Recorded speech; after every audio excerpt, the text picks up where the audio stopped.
Bien, ya estamos grabando la sesión y vamos a...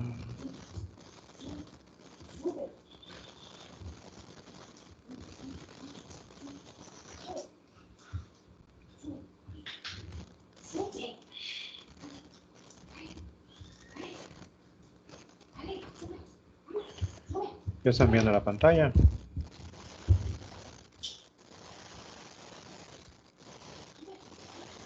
¿Ya están viendo la presentación, muchachos? Bueno. Sí, doctor. Muy bien. Entonces, iniciamos porque ya es la hora. Estábamos viendo ayer la hipersensibilidad tipo 1 o inmediata y revisando sus mecanismos. Hay que insistir en ello. Recordemos, es activada, es iniciada por un linfocito cooperador tipo 2. La célula efectora, la que libera mediadores químicos, es la célula cebada. Hay un anticuerpo que es la inmunoglobulina E, que se produce en una primera reunión, en un primer encuentro con el antígeno, que se llama etapa de sensibilización, en la cual clínicamente no pasa nada. Ese anticuerpo se fija en la superficie de la célula cebada y ahí se queda, en espera de la segunda presentación del antígeno o cualquier otra subsecuente. El antígeno es un antígeno especial, un alergeno, tiene varias características que ya hemos comentado, es muy pequeño, es en enzimas, es proteico, es soluble, es estable, etc. Este antígeno es libre y está disuelto en los líquidos corporales, llega a donde está el anticuerpo y al unirse a dos anticuerpos se producen cambios en la membrana de la célula cebada que ven el contenido de gránulos. Esa es la respuesta etapa efectora, pero en su primera parte, la etapa inmediata. Aquí se liberan los mediadores químicos preformados, sobre todo la histamina, pero también hay enzimas. Si la respuesta se mantiene y no se requiere que haya más antígeno, entonces pasamos a la fase tardía, en la cual se van a liberar mediadores químicos secundarios, leucotrienos, prostaglandinas, factores de plaquetas, etc. Y todo esto hace que se presenten células, neutrófilos, pero sobre todo eosinófilos, que van a causar más daño tisular y van a prolongar la respuesta inmunológica. Así que básicamente es eso. Decíamos que la respuesta inmunológica en cuanto a su génesis tiene dos componentes básicos, uno genético, con alteraciones en una diversidad enorme, no tiene que ser todos, ¿no? Uno u otro, de genes que codifican diversas moléculas que participan en la respuesta de hipersensibilidad tipo 1, y por otro lado factores ambientales. Los factores ambientales incluyen una serie de contaminantes que pueden facilitar la aparición de la alergia. Por supuesto, agentes infecciosos.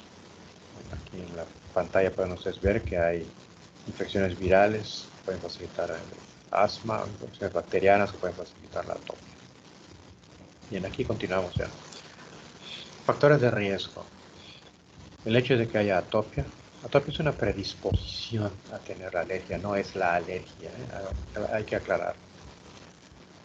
La edad, más frecuente en niños que en adultos. No se sorprenda si algún día ve a un adulto que recientemente se volvió alérgico. El sexo, ahí dice género, pero bueno, el género es gramatical, no biológico. El sexo, que es más frecuente en varones que en niñas. El tamaño de la familia, mucho menos frecuente en familias grandes, mucho más común la alergia en familias pequeñas. Quizá aquí es fácil entenderlo. Cuidar a un hijo es un asunto complicado. Y si cuidar a uno ya está bastante difícil, imagínense cuidar a 5, 6, 8, como ocurría en otros tiempos. Ahora debe ser raro, pero en otra época no era sorprendente que una familia tuviera muchos hijos. Así que si el nivel de cuidado bajaba, pues la exposición a factores ambientales, bacterias sobre todo, era mucho más frecuente. O sea, en algunos lugares todavía la hermana mayor cuida de los hermanos pequeños. Es un comentario sexista, pero es de la vida real. Entonces, ¿qué se puede esperar de una niña de 6, 8 años que está cuidando a bebecitos de 1 año, 2 años? pues realmente es muy poco. Así es que la exposición al agente ambiental era mucho mayor. Es una hipótesis que yo propongo. Y en cambio, si es un hijo o dos hijos, pues la posibilidad de desarrollar los medios de cuidado que comentaba, esterilizarlo todo, una limpieza extrema, es mucho más frecuente. Tabaquismo, tabaco aparece en muchos lugares. Nunca he acabado de entender de qué manera el tabaquismo facilita las alergias, pero es un hecho. Una exposición elevada al medio de antígeno. Por ejemplo, si ustedes son alérgicos al polen, evidentemente si están en el desierto, en un lugar donde no haya flores, pues es poco probable que desarrollen alergia. Pero si viven ustedes en el campo, en un lugar donde haya muchas flores, pues es más probable que lo desarrollen. Y factores dietéticos, como la buena nutrición intrauterina. Aquí tampoco tengo una idea muy clara de por qué esto lo facilita, pero es un hecho. Y esto es muy interesante para que ustedes vean que no se escapa uno de la enfermedad o lo que uno haga tiene consecuencias, como lo quieran ver. ¿A qué me refiero? La nutrición intrauterina es indispensable para tener un recién nacido en buenas condiciones. Pero nutrición no quiere decir obeso, quiere decir tener el peso correcto. Ni desnutrido ni con sobrepeso. Los niños con sobrepeso pueden ser diabéticos o más frecuencias, por ejemplo. Los niños desnutridos suelen tener deficiencias en su desarrollo intelectual y físico. Un niño desnutrido en útero no va a competir con un niño bien nutrido en todos los aspectos, en el desarrollo escolar, en el desempeño escolar o en el desarrollo físico o mental. Entonces la buena nutrición es muy importante. Pero sin embargo, ya ven ustedes, esto puede facilitar la aparición de alergias. En fin, como diría alguien, no hay nada bueno en este mundo, o 100% bueno. Bien, el hecho es que muchas enfermedades alérgicas o es más frecuente encontrar enfermedades alérgicas en países desarrollados. Y eso se relaciona con la menor exposición a infección. Es un efecto paradójico, como ustedes ven, y eso es la hipótesis de la higiene que comentábamos. Precisamente la exposición a antígenos de microbio en la vida prenatal, o postnatal, mejor dicho, temprana, permite que el sistema inmune se desarrolle adecuadamente. Por darles una idea a ustedes, una observación histológica. Ustedes saben que en el intestino hay placas de Peyer, parte del tejido linfoide asociado a mucosas, y también hay folículos linfoides en otras partes que no son placas de Peyer. Y no solo en el intestino, sino también en la vía aérea, por ejemplo. Pues bien, nosotros los patólogos y los histólogos decimos que eso es normal. Ahí está. Pero resulta que si ustedes crían en el laboratorio a ratones estériles, ratones que no tienen bacterias en su cuerpo desde que nacen, precisamente si hacen una biopsia del intestino no van a encontrar placas de Peyer. Y si hacen pues, muestras de tejido respiratorio de vías aéreas o de tracto digestivo, no van a encontrar linfocitos en la mucosa. Y eso pues no es normal. O sea, lo normal es verlo. Así que el desarrollo de ese tejido linfoide asociado a mucosas tiene que ver con la exposición a antígenos de microbio.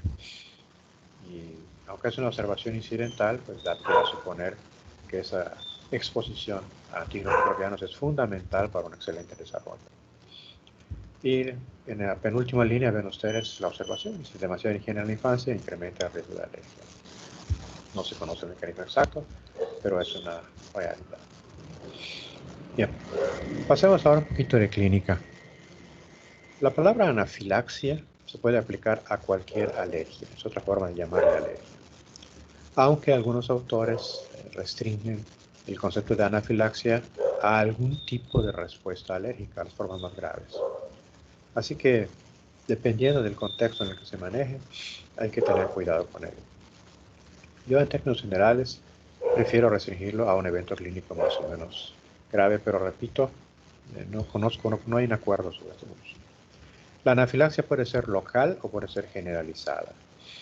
La anafilaxia local ocurre en una parte del cuerpo, ya lo comentaremos enseguida. La anafilaxia sistémica ocurre en todas partes del cuerpo. La anafilaxia sistémica puede ser grave, pero no siempre. La forma más grave del choque anafiláctico, ojo, anafilaxia sistémica y choque anafiláctico no son lo mismo. La palabra choque involucra los cambios que observamos o que comentamos cuando estudiamos choque en el módulo anterior, no se les olvide.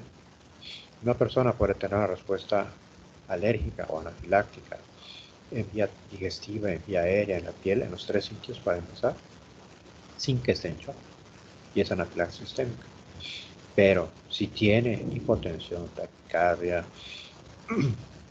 aumento masivo de la presión vascular que lleva hinchazón, pues eso sí estaríamos hablando de choque. Así que hay que tener mucho cuidado con eso. No, y por supuesto, dado que hay hinchazón en la vía aérea, pues va a haber dificultad para respirar. Lo pueden leer ustedes en el primer apartado. ¿Qué puede causar anafilaxis sistémica?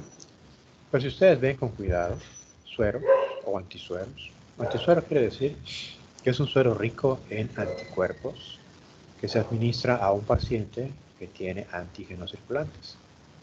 El ejemplo clásico sería un paciente que tiene difteria, que es una enfermedad rarísima ahora. Mejor aún, vamos a cambiar de ejemplo. Una persona a la que pica un alacrán. Entonces le van a inyectar un antisuero contra veneno de alacrán, contra toxina de alacrán.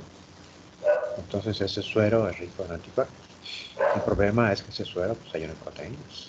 Los anticuerpos son proteínas extrañas. Así que si le han puesto 2 o 3 inyecciones de estas al paciente, puede que ya esté sensibilizado y a la tercera o cuarta inyección aparezca una condición sistémica. Hormonas, enzimas, polisacáridos, penicilina como medicamento. Esto es de entrada rápida porque todo lo que estamos comentando entra directamente a la circulación y puede hacer que la respuesta anafiláctica sistémica o el choque anafiláctico aparezcan muy pronto, en cuestión de minutos.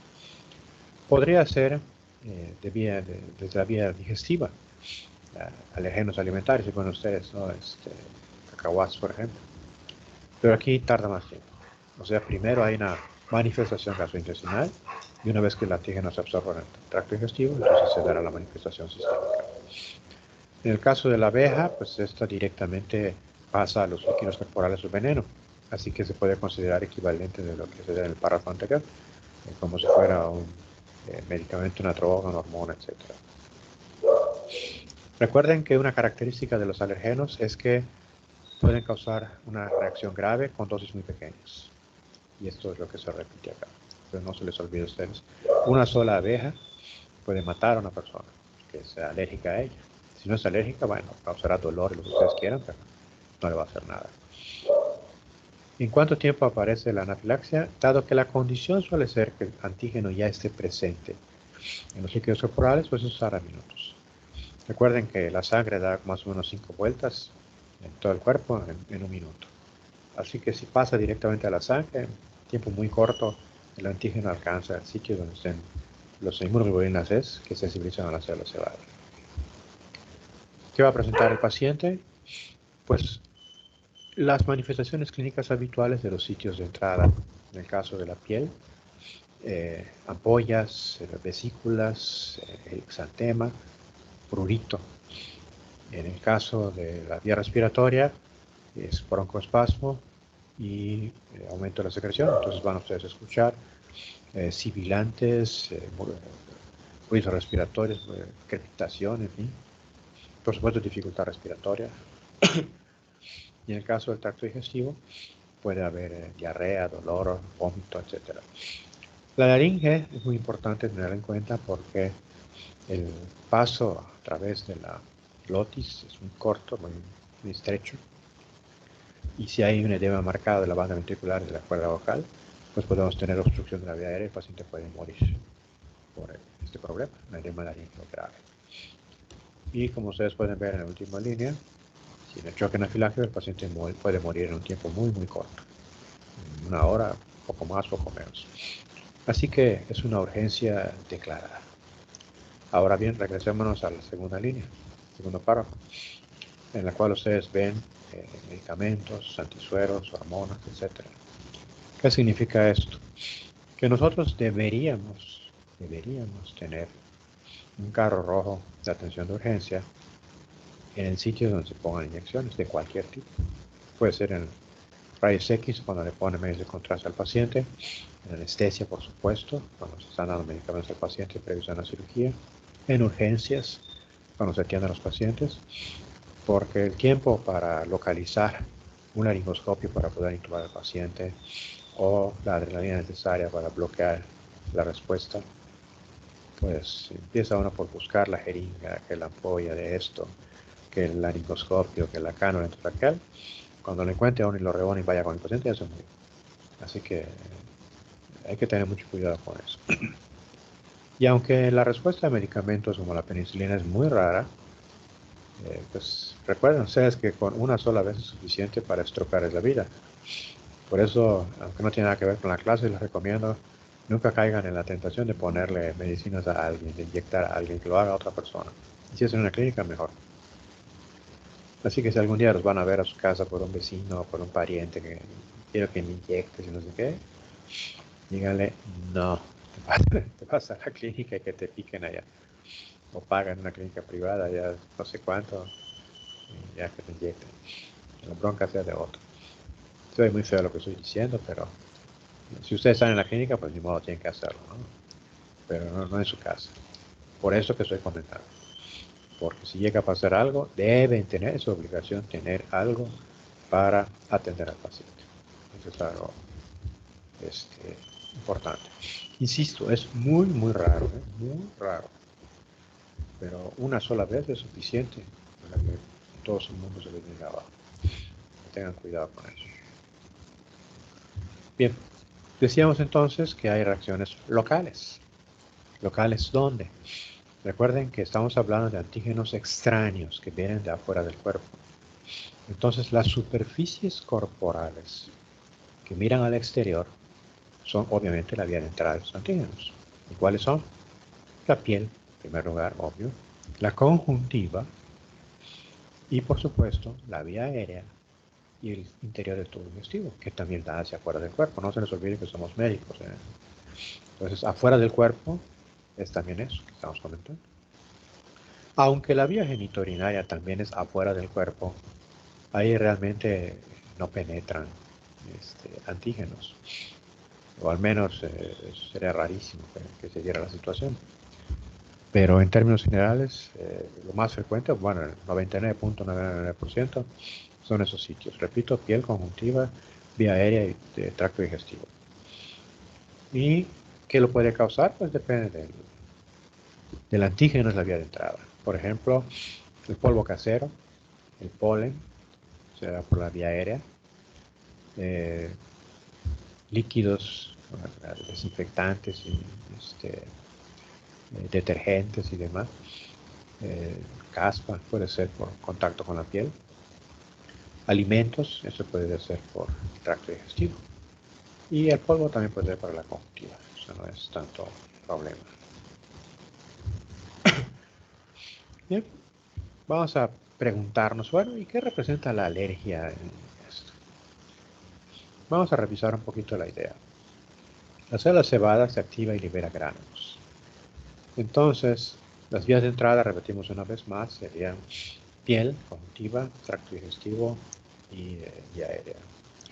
Entonces, como ustedes pueden ver, si la reacción alérgica localizada se da en el tracto digestivo, vamos a tener vómito y diarrea.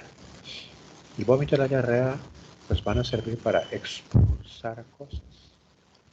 Y si es en la vía aérea, si bien comentamos que hay broncoespasmo y constricción y aumento de la secreción de las glándulas bronquiales, también hay estornudo y tos.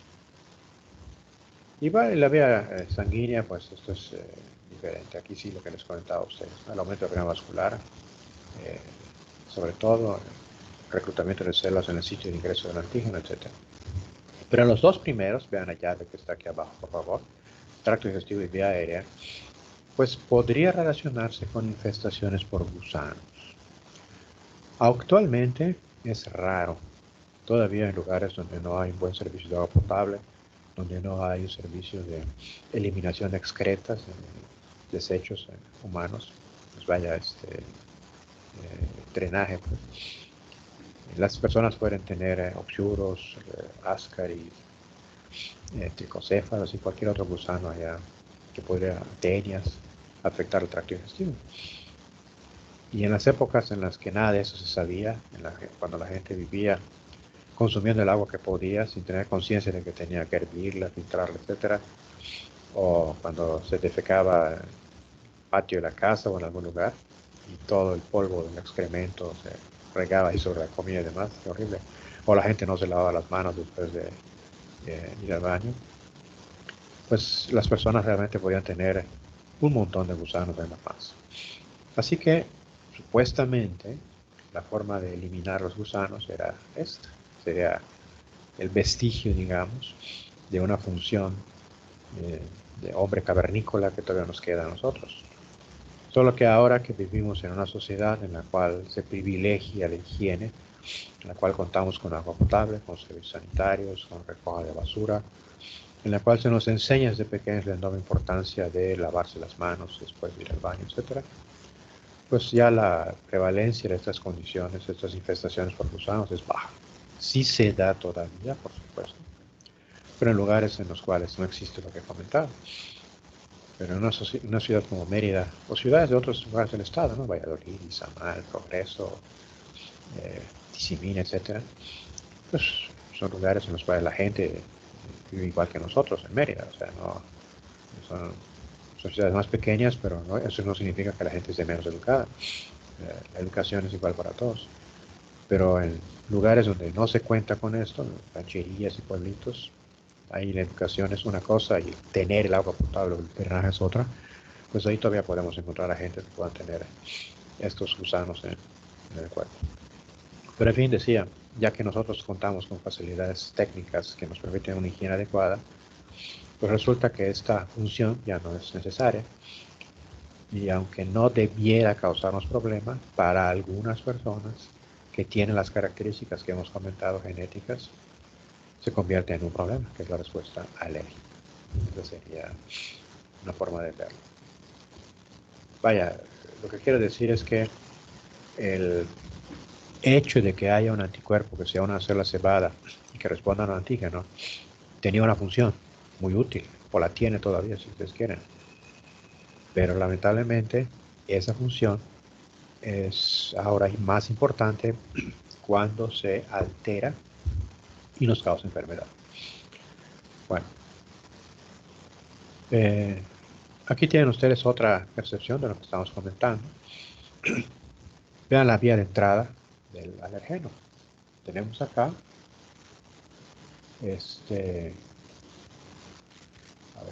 subcutáneo, digestivo y por inhalación.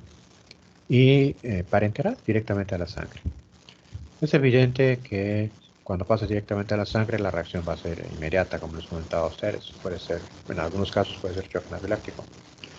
En los otros tres, en el cutáneo, digestivo y respiratorio, es muy interesante que el digestivo permite la absorción del antígeno y nos puede llevar, vean la línea, a el equivalente de una absorción, de una inoculación del antígeno directamente a la vía sanguínea.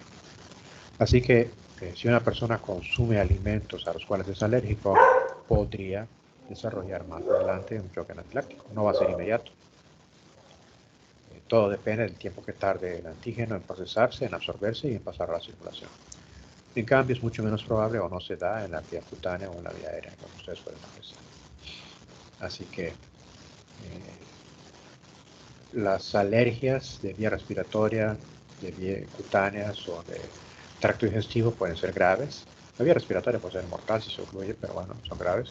Pero sí, la que ciertamente tiene la sombra de la muerte es la inoculación del antígeno directamente a la circulación. Y aquí tienen ustedes algo que no está en su libro, que me parece muy importante que tengan en cuenta. Esto está tomado de un libro de inmunopatología. Y aquí pueden ver lo que les comentaba. Su libro dice explícitamente, que yo recuerde, que los TH2 no participan en la alergia. Es en la alergia, pero estoy aquí confundiéndolo. Los TH2 no participan en la respuesta de tipo 4. Estoy adelantando. Eso deberíamos verlo más adelante. O se los comenté al principio de esta clase. Vamos a recapitular para que quede claro. Hay 4 tipos de respuesta de hipersensibilidad, 1, 2, 3 y 4. Estamos estudiando la 1. Cuando hablamos de la 4, dijimos que ahí no hay anticuerpos, que solamente hay células. Y las células que participan son cooperadoras y citotóxicas. Y cuando son cooperadoras pueden ser TH1 y TH17. Eso es lo que dice su libro. Pues bien, la respuesta de tipo 4 también puede ser por TH2. Es lo que estamos viendo acá. Entonces, ¿cómo comienza esto? La respuesta de tipo 1, que es la que estamos estudiando, es por los linfocitos TH2. Son los que permiten la fabricación de la inmunoglobulina E, que va a sensibilizar a la célula cebada, lo que estamos viendo acá. Pero si se mantiene un tiempo suficiente, que no sé cuánto es, bueno, semanas o días, la respuesta alérgica, entonces los TH2 van a facilitar la llegada de otras células y demás linfocitos TH2 en el sitio de lesión. Desde el momento en que hagamos linfocitos TH2 en el sitio de lesión, más algún macrófago y demás, ya tenemos una respuesta de tipo 4. Ahí ya no están participando anticuerpos, que es la regla para hablar tipo 4. Están participando las células. Entonces ahí lo tienen ustedes. Las células van a ser activadas por linfocitos TH2. Así que podemos pasar de una respuesta de tipo 1 a una respuesta de tipo 4. Ese es el mensaje que nos dice esto. ¿Qué significa clínicamente? Que si el paciente tiene una condición, llamémosle aguda clínicamente, aguda en el sentido clínico de una condición que comienza pronto y que dura poco tiempo, las dos cosas, comienza pronto y que dura poco tiempo, esa condición se va a volver crónica en el sentido clínico del término. Crónica en el sentido de que va a durar mucho tiempo. Esa es la idea. Bien. Ejemplos de alteraciones causadas por hipertensión inmediata: rinitis alérgica, la fiebre del heno, alergias alimentarias, asma bronquial y la anafilaxia. Insisto, una cosa es anafilaxia nada más y otra cosa es choque anafiláctico, que es la forma más grave. Bien, con eso terminamos la parte de hipersensibilidad tipo 1. ¿Dudas, preguntas, aclaraciones, comentarios, críticas? Nada. Todo bien, doctor. Todo bien. Me asombran ustedes. Bueno, vámonos a las otras formas de hipersensibilidad. Abrimos la presentación número 36 que ustedes ya deben tener en sus computadoras. Vamos a cargarla.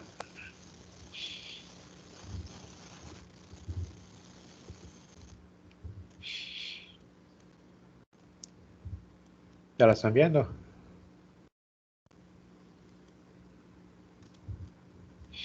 ¿Me confirman si ya la están viendo? Sí, sí aparece, sí la veo. Muy bien, correcto. Entonces comenzamos con la tipo 2. Esta se llama mediada por anticuerpos.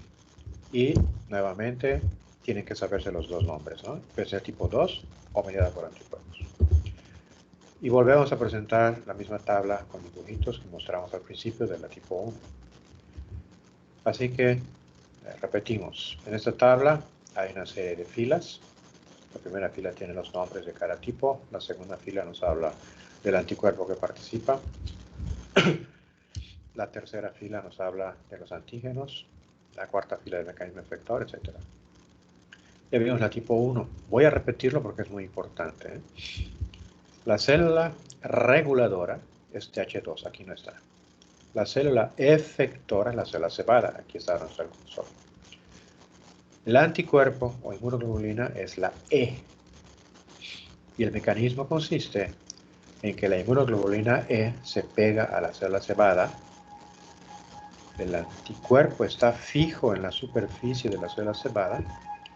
Y el antígeno, que es un antígeno especial, el alergeno, está libre y suelto en los líquidos corporales y de esa forma llega a donde se encuentra el anticuerpo. Al ser reconocido, el antígeno vincula, une, enlaza a dos anticuerpos, lo cual altera la membrana de la célula cebada y facilita su degranulación.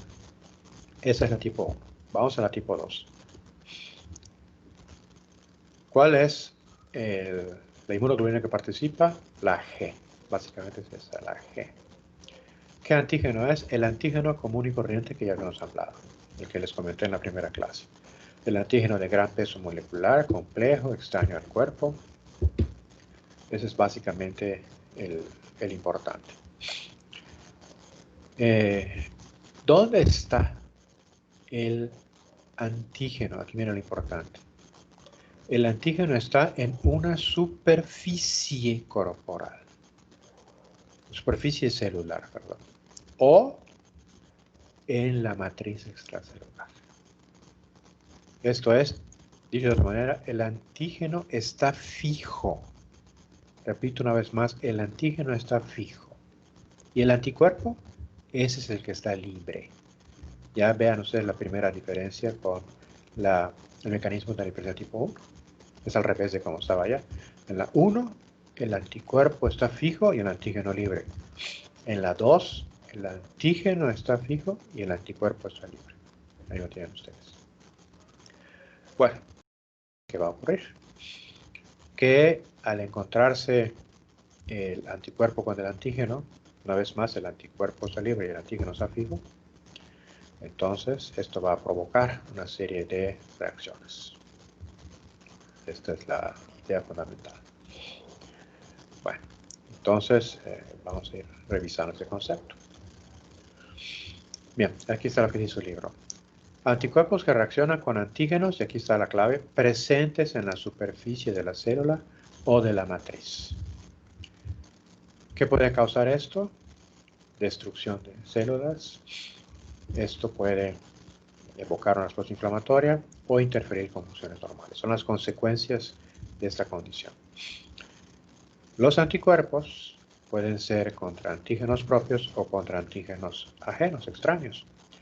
Cuando son contra antígenos propios, son autoanticuerpos y tenemos una enfermedad autoinmune.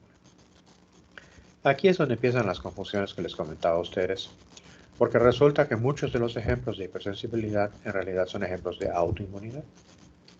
Y eso se debe a que el mecanismo de hipersensibilidad es el mismo mecanismo de la reacción autoinmune.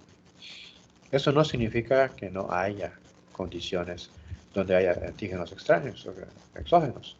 Simplemente refleja la importancia de las enfermedades autoinmunes, como ya lo diremos en su momento. Yo en lo personal, insisto, si estamos hablando de hipersensibilidad, yo enfatizo que estamos hablando de antígenos exógenos. Y si estamos hablando de autoinmunidad, estamos hablando de antígenos propios. Aunque el mecanismo de lesión sea exactamente igual como estamos viendo ahora. Y aquí vean la penicilina. Ah, caray, no que supone que la penicilina causa alergia. Y no dijimos que la alergia es un nombre que debería reservarse para las reacciones de hipertensión tipo 1 o inmediatas. Pues, ¿qué está pasando acá? Esa es la idea. Pues resulta que la penicilina, en la tipo 1, les decía a ustedes, es un apteno. Es un antígeno que no es inmunógeno. Y para convertirse en inmunógeno se tiene que unir a una molécula. En ese caso, se hace más grande. Y entonces tendría esta situación. Si la penicilina es reconocida directamente por el anticuerpo en la superficie de una célula, como ocurre en la 1, tendríamos una reacción alérgica. Pero en este caso, la penicilina se une a la célula, a la superficie de la célula, o a una gran proteína, como están diciendo ustedes, y entonces adquiere la característica del antígeno común y corriente. Y estando presente en la superficie de la célula, se pega el anticuerpo y se va a producir la respuesta inmunológica. Así que la penicilina es un ejemplo de un antígeno que puede causar reacciones de tipo 1 y de tipo 2. Y de una vez adelanto, puede causar reacciones de tipo 3 y de tipo 4. Así que, aunque es el mejor ejemplo o el más claro que yo conozco, podemos afirmar en términos generales que hay antígenos que pueden producir cualquier tipo de respuesta de hipersensibilidad. No piensen ustedes que una respuesta de hipersensibilidad se relaciona con un antígeno en particular. Es algo muy importante. Bien, esa es la idea fundamental. Bueno, sigamos acá. ¿De qué manera la unión de el anticuerpo con el antígeno fijo en la superficie causa problemas? Aquí tenemos varios. Como ya estudiamos inflamación, como ya estudiamos complemento, pues eso es mucho más fácil de entender. La primera es opsonización y fagocitosis. Aquí lo tenemos. Vean ustedes a una célula que tiene en su superficie los antígenos. Bueno, esta célula se le pega la inmunoglobulina. Aquí tienen la inmunoglobulina, es el cursor. Recuerden que la inmunoglobulina es el anticuerpo que va a reconocer el antígeno en la superficie. Y el fagocito va a reconocer la fracción constante de la inmunoglobulina porque tiene el receptor Fc. Así es que el fagocito reconoce a la célula como opsonizada y la va a destruir. Así que el primer mecanismo de destrucción a través de esa reacción de hipersensibilidad tipo 2 es opsonización y fagocitosis, como ya estudiamos. Recuerden ustedes que se puede activar el complemento y se libera C3b. Y C3b se puede pegar en la superficie de la célula. Y C3b va a ser conocido por el complemento. Y esto va a producir también la fagocitosis. Bueno, un punto importante acá. Otro mecanismo es el de la respuesta inflamatoria. Nuevamente, la inmunoglobulina reconoce el antígeno que está en la superficie de la célula, aquí lo pueden ver. Se activa el complemento, como ya habíamos estudiado, en la vía clásica de activación que reconoce anticuerpos. Y eso va a permitir lo que ya estudiamos, la formación de la convertasa de C3, que libera C3b y C3a. C3b va a actuar como anafilotoxina, de ahí su nombre, ¿se acuerdan ustedes? C3a junto con C4a y C2a forman la convertasa de C5. Se libera C5a, que va a seguir actuando como anafilotoxina y además es quimiotaxina, atrae neutrófilos a la zona. Y C5a va a actuar sobre C5b, perdón, va a actuar en conjunto con C6, C7, C8, C9, etcétera, para formar el complejo de ataque membrana. Entonces, el complemento va a causar inflamación en este punto. Y recordemos que ya antes habíamos hablado de que el complemento, junto con a través de C3b, va a causar opsonización y fagocitosis. Además de que los propios anticuerpos van a causar opsonización y fagocitosis. Entonces ya tenemos dos mecanismos. Hay otro mecanismo, que es la interferencia biológica. En este caso, el anticuerpo se une a un antígeno, pero resulta que el antígeno es un receptor hormonal, por ejemplo, o receptor de neurotransmisores. Y los dos ejemplos clásicos no son los únicos, pero son los dos ejemplos del libro, y siempre son los mismos en todos los libros de patología. Primero, miastenia gravis. En la placa neuromotora, neuromuscular, tenemos acá un bulbo axonal, la terminación nerviosa, en la cual está presente la acetilcolina, lista para liberarse en sus granos de secreción. Cuando viene la descarga de despolarización de la membrana del axón, se abren las vesículas y liberan la acetilcolina, que cruza la hendidura sináptica y van a estimular los receptores de acetilcolina. Eso sería lo normal. Pero resulta que en estos pacientes de miastenia gravis hay anticuerpos contra receptores de acetilcolina en la placa neuromotora. Así que el lugar de unión de la acetilcolina está bloqueado por el anticuerpo. Entonces el paciente no va a tener estimulación de la membrana de la célula muscular y no va a haber contracción muscular. Así es que el paciente va a tener una debilidad muscular muy marcada. Es un cuadro clínico muy especial, no son todos los músculos, son más los músculos proximales, los distales, en fin, una serie de factores. Se afecta más los músculos que trabajan más rápido, que tienen muchas contracciones, como los de los párpados. Pero bueno, lo importante es el mecanismo de enfermedad, este bloqueo. Bien, hay otro estilo. Esto ocurre en otra condición que se llama enfermedad de Graves-Bastl o hiperplasia difusa o tiroiditis autoinmune, como le quieran llamar. Son varios nombres para la misma condición. Tenemos a una célula del epitelio folicular de la glándula tiroides. Las células de los folículos linfoides van a producir la hormona tiroidea, la triotironina, la tetraiotironina, ya saben ustedes. Ahora bien, para que la produzcan tienen un receptor de hormona estimulante de la glándula tiroides que produce la hipófisis. Resulta que hay anticuerpos que se parecen a la hormona estimulante de la glándula tiroides.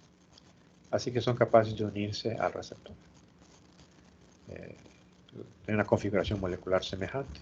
O si ustedes quieren, la configuración del receptor, sin meternos en tanto lío de la hormona que se parece o no, pero bueno. El hecho es que estos anticuerpos estimulan a la célula porque al unirse al receptor se interpreta como que hubiera llegado la hormona estimulante cuando no es así. Y esto hace que las células de la glándula tiroides produzcan una mayor cantidad de hormona tiroidea y el paciente desarrolla entonces hipertiroidismo. Pero no solamente es funcional, sino que la glándula tiroides realmente se hace más grande y es un tejido de aspecto carnoso sólido, por eso se le llama hiperplasia difusa. Los patólogos así le llamaríamos hiperplasia difusa a la glándula tiroides. Es el término anatómico. Pero si ustedes están hablando de la fisiología, entonces dirían ustedes que es un hipertiroidismo autoinmune, porque es lo que tiene clínicamente el paciente desde el punto de vista funcional. Y bueno, si les gustan los epónimos, pues se frena de Grace Blaslow. Tienen 3 nombres para la misma cosa. Bien, estos son el texto de lo que dice el figura para ir enfatizando. Todavía nos falta otro mecanismo, que es la citotoxicidad mediada por células dependientes de anticuerpos. Ahorita lo vamos a ver. Entonces tenemos opsonización y fagocitosis. La fagocitosis va a atacar a las células que están cubiertas con anticuerpos. ¿Por qué se cubre la célula por anticuerpos? Porque la célula tiene al antígeno en su superficie, es algo muy importante. Aquí lo tienen. Entonces, la célula se le pegan los anticuerpos, la IgG, decimos que está opsonizada, y la patita, la IgG, la fracción constante, es reconocida por el fagocito que tiene el receptor por la fracción constante. Vean que puede ser IgG o IgM, clásicamente se habla de IgG. Bien, pero no solamente eso, también C3b y CD4b se pueden depositar, pueden ser reconocidos por las células fagocíticas. Y eso se debe a la activación del complemento que habíamos comentado. No olvidemos que la activación del complemento produce inflamación, opsonización y también citólisis por activación del complejo de ataque de membrana, que es lo que estamos viendo acá. Ahora bien, esta activación del complejo de ataque de membrana, pues realmente es así, medio debilona, porque se necesita que la pared de la bacteria sea delgada para que sea eficaz. Si la bacteria tiene una pared gruesa, pues no va a ser adecuado. No se les olvide que una cosa es pared bacteriana y otra cosa es membrana celular de la bacteria. La membrana celular la tienen todas las células, la pared sola tienen algunas células, son vegetales y bacterias. Las células animales no tienen pared. Aquí está otro mecanismo que es el que les decía que hacía falta, la citotoxicidad celular dependiente de anticuerpos. Ya lo habíamos visto anteriormente, os he explicado un par de veces, vale la pena repetirlo. Vean ustedes que la célula cubierta por la IgG va a atraer a células NK, en este caso. No solamente a los macrófagos. Entonces, destruye la célula, pero sin fagocitosis. Y eso se debe a que la NK actúa a través de la administración de granzimas vía perforinas. Así que no toda opsonización, digamos así, termina con fagocitosis. O más bien, no toda cobertura de anticuerpos termina en fagocitosis. Algunas células que están cubiertas por anticuerpos van a terminar con lisis celular producida por células NK, como estamos comentando acá. Y esta es la citotoxicidad celular dependiente de anticuerpos. Exactamente qué tanto contribuye, pues acá dice que no se sabe, ¿no? Pero existe. Y por supuesto es preguntar en examen, así que tienen que aprender sobre todo. Ahora bien, fíjense ustedes, estamos hablando de células que son destruidas. Lo que voy a decir es medio chafa, no me lo tomen muy al pie de la letra, pero ayuda un poco a recordar de qué se trata. ¿En qué condiciones podemos tener células cubiertas de anticuerpos? Pues uno diría de entrada que en cualquier situación, pero no es tan así. Es mucho más fácil cuando las células están en la sangre, porque la célula en la sangre está nadando en el plasma y el plasma tiene los anticuerpos. Así que no es nada sorprendente que este mecanismo sea mucho más frecuente en condiciones de alteraciones hematológicas. Entonces aquí lo pueden ver. Reacciones transfusionales de sangre. Enfermedad hemolítica del recién nacido, sangre. Anemia hemolítica autoinmune, anemia, sangre. Agranulocitosis, falta de neutrófilos, sangre. Trombocitopenia, sangre.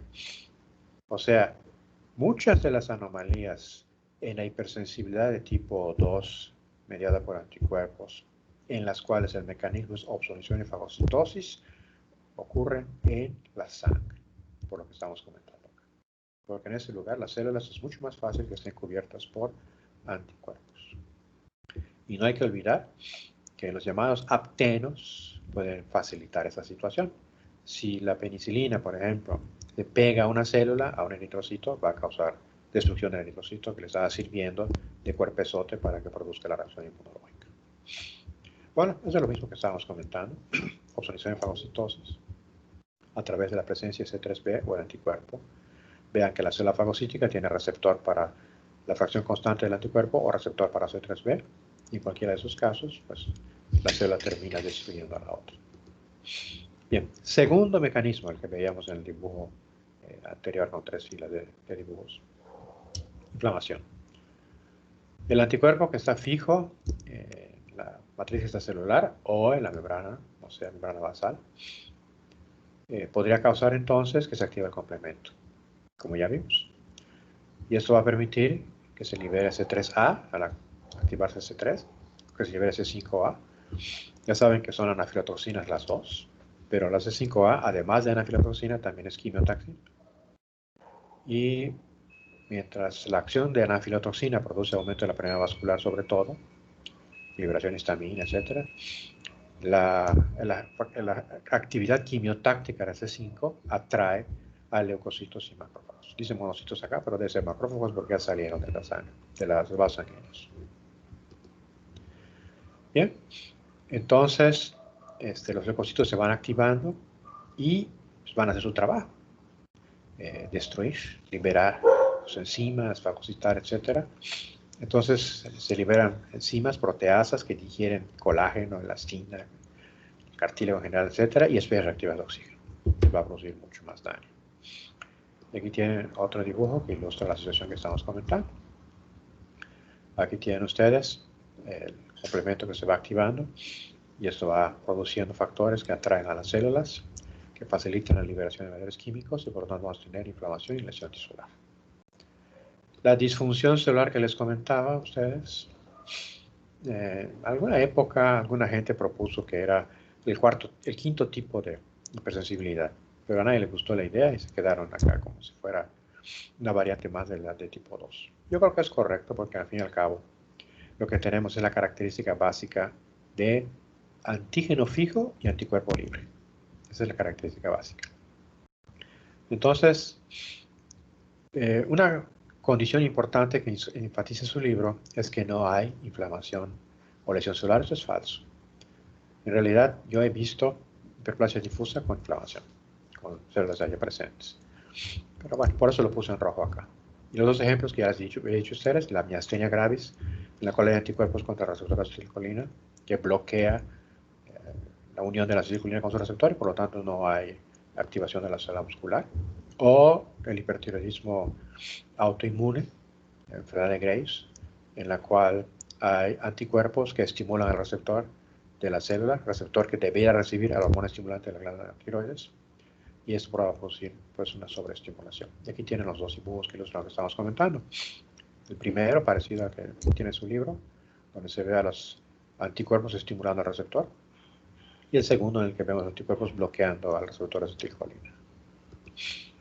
Y aquí tienen ustedes una tabla en la cual su libro nos habla sobre algunos ejemplos de enfermedades que representan esta situación.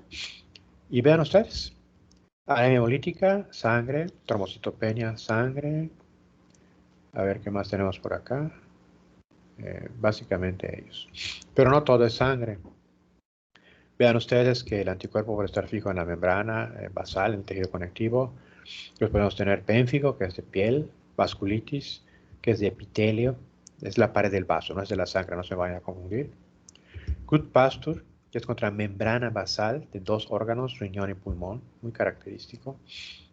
fiebre reumática, que está dirigida contra componentes de célula muscular del corazón. Miastenia gravis, que ya vimos, es el receptor de acetilcolina. La enfermedad de Graves, que es el receptor de la hormona estimulante de la tiroides. Una diabetes por resistencia a la insulina, por bloqueo del receptor de insulina. La anemia perniciosa contra células parietales que producen el factor intrínseco que permite absorber la vitamina B12. Y al no poder absorberse, pues hay una anemia ya megaloplástica. Entonces son los ejemplos que hay de estas enfermedades. Muy bien. ¿Dudas, preguntas, aclaraciones con esta condición? Si no hay, pasamos al tercer tipo de hipersensibilidad por complejos inmunes. Doctor, Sí, ¿escucho?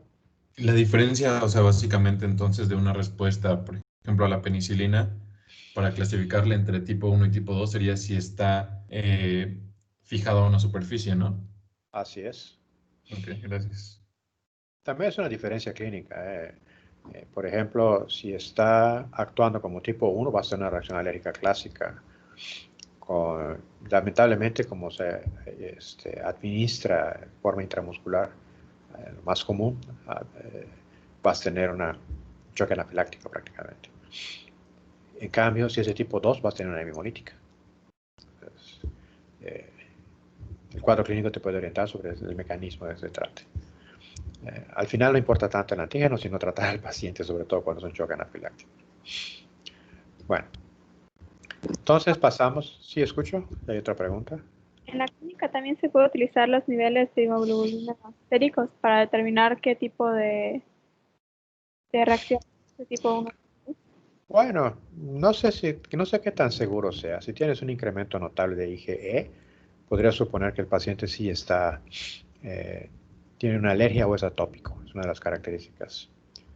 Pero no significa que el cuadro clínico necesariamente sea alérgico. Entonces hay que tomarlo con cuidado en la interpretación de sus hallazgos. No sé si eso responde a tu pregunta.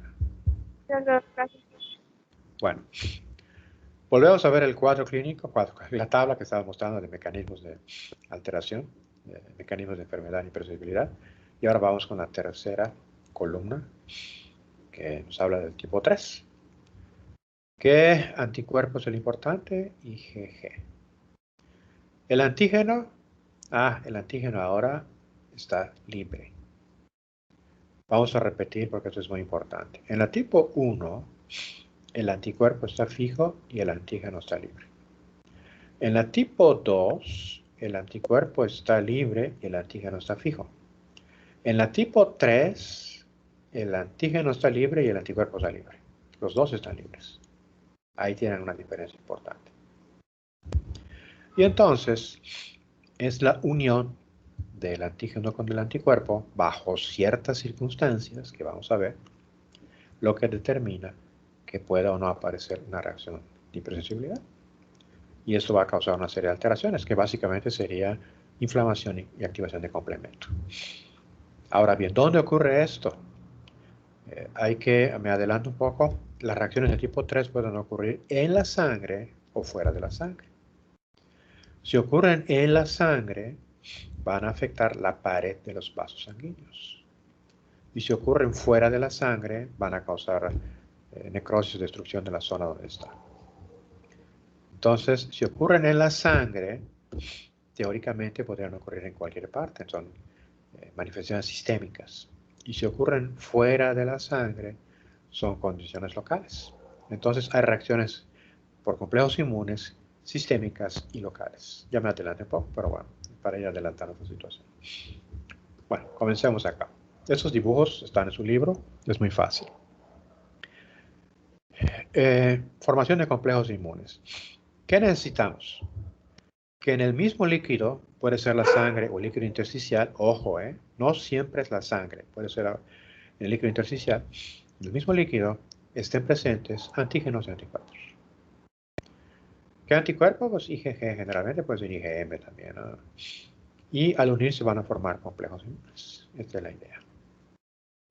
Ahora bien, ¿cuándo ocurriría esto? Pues obviamente, si es la primera vez que se presenta el antígeno, va a tardar tiempo en aparecer la respuesta.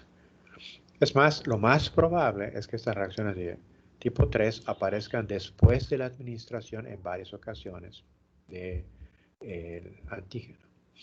Entonces es típico que sea un paciente que haya recibido varias transfusiones o varias inyecciones de antisuero. Esa es la idea fundamental. También es importante que el tiempo. Evidentemente, si es la primera vez que se administra, puede tardar un buen rato en manifestarse la enfermedad, si es que se manifiesta. Pero si ya había recibido previamente el mismo antígeno, pues la siguiente vez que se presente el antígeno, se administre el nuevo paquete globular o el plasma, pues, o el nuevo antisuero, entonces vamos a tener los problemas que estamos observando. Bien. Bueno, se forma el complejo antígeno-anticuerpo. Mientras esté circulando, así como ocurre con los émbolos, mientras están circulando no pasa nada. ¿Cuándo surge el problema? Cuando se pegan a la pared del vaso sanguíneo. Ese es el punto importante. Igual que el émbolo, ¿no? ¿Cuándo es peligroso el émbolo? Pues cuando se queda atorado. Antes de eso era émbolo, pero no hay problema. En el complejo inmune es igual. El complejo inmune se forma, está circulando, hasta que se pega en la pared del vaso, es importante. Ahora, ¿en qué lugar se va a pegar y bajo qué condiciones? Es otra historia que ahorita vamos a ver. En un momento vamos a hablar de ello. ¿Qué factores determinan que aparezcan las alteraciones? Esto sí es importantísimo que lo tengan presente. Importantísimo. Primero, el tamaño del complejo inmune. Aquí viene algo que yo siempre he comentado en clase. Hay una frase que mucha gente dice y lo dice sin saber de las cosas. Mucha gente dice, el tamaño no importa. Eso es falso. El tamaño sí que importa mucho. ¿A qué me refiero con esto? Vamos a usar algunos ejemplos chapas. Imagínense ustedes que agarran una hormiga y un caballo y se suben al techo del Hyatt, que tiene, no sé, 10 pisos, no sé cuántos pisos de alto. Y avientan a la hormiga primero. Y ahí tienen a la hormiga que se cae, llega al suelo. ¿Qué creen que le pase a la hormiga? Yo diría que no le va a pasar nada. La hormiga seguramente va a irse caminando. Si pesa tan poquito, ya es más probable que el viento se la lleve y acabe en un árbol o algo así, ¿no? Pero supongamos que caiga al suelo. No creo que la hormiga se quiebre sus patas ni le pase nada. Ahora avientan al caballo. Ahora sí que el animal se nos va a morir allá en el suelo. Y la diferencia básica de los dos, ¿cuál fue? Pues el tamaño. La idea fundamental. Es un ejemplo exagerado, pero creo que ilustra lo que les estoy comentando a ustedes. ¿Y qué ocurre con los complejos inmunes? Pues es muy sencillo. Todo lo que estoy diciendo es hipotético. Ahorita les explico por qué, pero no, hipotético no significa que sea falso. Es una suposición con tantas variables que es difícil decir un tamaño, pero bueno, vamos a decir que son grandes, medianos y chiquitos. Si es muy chiquito, pues se va a filtrar. Ahorita les voy a explicar la idea de filtración para que quede clara la idea, quede mejor el concepto. Se limpia, pues, no pasa problema. Estamos diciendo que el complejo antígeno-anticuerpo estaba circulando y se va a pegar en la pared. ¿Por qué se va a pegar en la pared? Porque trata de salir. Ahorita vamos a ver por qué trata de salir, pues.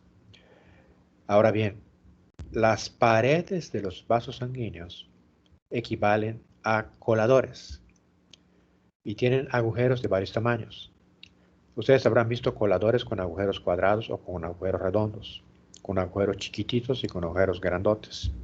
Depende de lo que quieran colar. No es lo mismo colar azúcar o colar un líquido que colar granos, por ejemplo. O simplemente lavar unas verduras, usan un colador que saca el agua, pero obviamente retiene la verdura en el lugar. Entonces hay muchos tipos de coladores. Y así hay muchos tipos de vasos sanguíneos. Entonces, para un vaso sanguíneo, ¿cierto? X lugar, riñón, por ejemplo, es diferente de otro vaso sanguíneo en la piel o en otro sitio.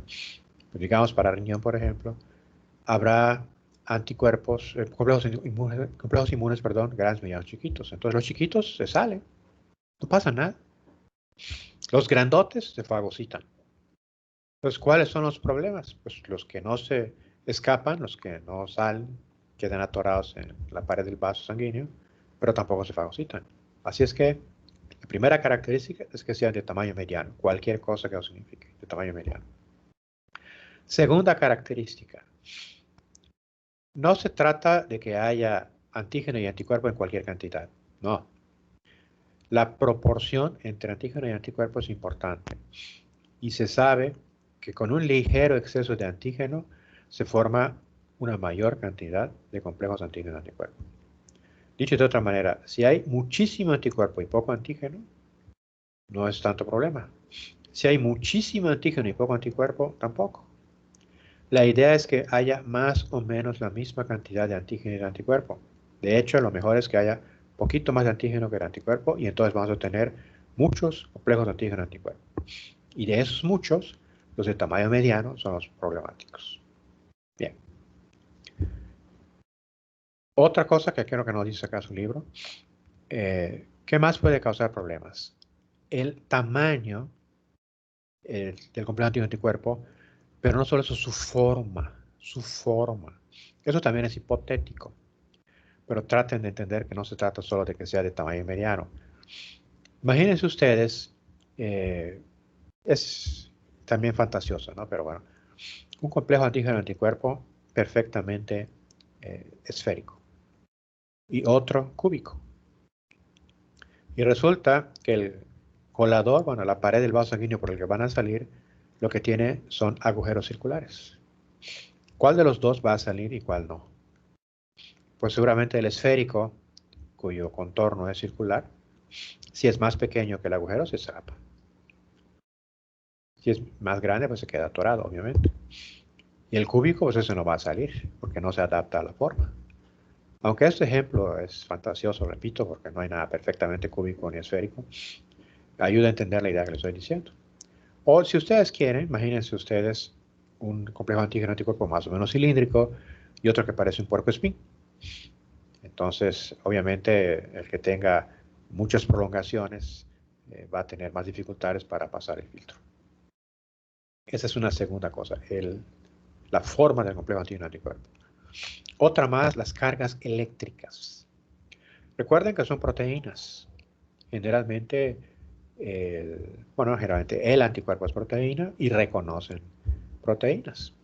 Y las proteínas que están formadas por aminoácidos tienen cargas eléctricas negativas en la superficie. Entonces van a pasar el colador. Ahora imagínense que el colador tiene también cargas eléctricas. De hecho, todas las membranas tienen cargas eléctricas. Acuérdense ustedes, el diferencial de membrana que existe en todas las células. Y no solo las células. La matriz extracelular tiene proteínas que también tienen cargas eléctricas. Así que, imagínense ustedes un complejo antígeno-anticuerpo que tiene X número de cargas eléctricas en la superficie, positivas y negativas, que va a pasar a través de una malla, de un colador, que también tiene cargas eléctricas. Pues podríamos suponer que si el complejo antígeno-anticuerpo tiene mucha carga eléctrica negativa y la rejilla tiene carga eléctrica negativa, pues se van a repeler. Es lo más frecuente que sean cargas negativas, las positivas no se dan allá. Entonces, un complejo antígeno-anticuerpo rico en cargas eléctricas negativas no se va a atorar, no va a causar problemas. En cambio, si por algún motivo misterioso predominan las cargas positivas, entonces se va a pegar a la rejilla y eso va a causar más problemas. Así que también hipotéticamente, las características físicas de las moléculas que constituyen el anticuerpo, la proteína y la rejilla, la pared del vaso sanguíneo, también pueden facilitar que el complejo antígeno-anticuerpo se quede pegado en la pared del vaso sanguíneo. Bien, entonces ya tenemos, repetimos una vez más, el tamaño del complejo, la forma del complejo, las cargas eléctricas del complejo y la proporción entre antígeno y anticuerpo. Son características que influyen en la formación de los complejos inmunes y en su capacidad de producir enfermedad. Pero todavía nos falta algo más. Vean ustedes aquí que dice alteraciones vasculares. Y entonces entramos a la palabra mágica que nos permite entender lo que es el mecanismo de hipersensibilidad tipo 3 por complejos inmunes. Yo le llamo palabra mágica a una palabra que obviamente hay que estudiarla, hay que conocerla, ¿no? Pero basta con pronunciar lo que está pasando. Una sola palabra. Y la palabra aquí es filtración. Todo el problema de la respuesta de complejos inmunes deriva de la filtración de sangre en ciertos lugares. Recuerden ustedes que la microcirculación la arteriola, la precapilar, el capilar y la vena, la postcapilar, tienen como función básica pasar a los tejidos gases, nutrientes, glucosa, aminoácidos, en fin. Es filtración, al fin y al cabo. Ahora bien, esa filtración puede ser de alta o baja presión. Digamos que todo el cuerpo es de baja presión en general, excepto en ciertos lugares, donde la filtración se da con una presión mayor. ¿Qué lugares son estos? La piel, las membranas serosas, peritoneo, pleura, pericardio, la membrana sinovial en las articulaciones, los riñones, son los más comunes. Vamos a analizar esta idea.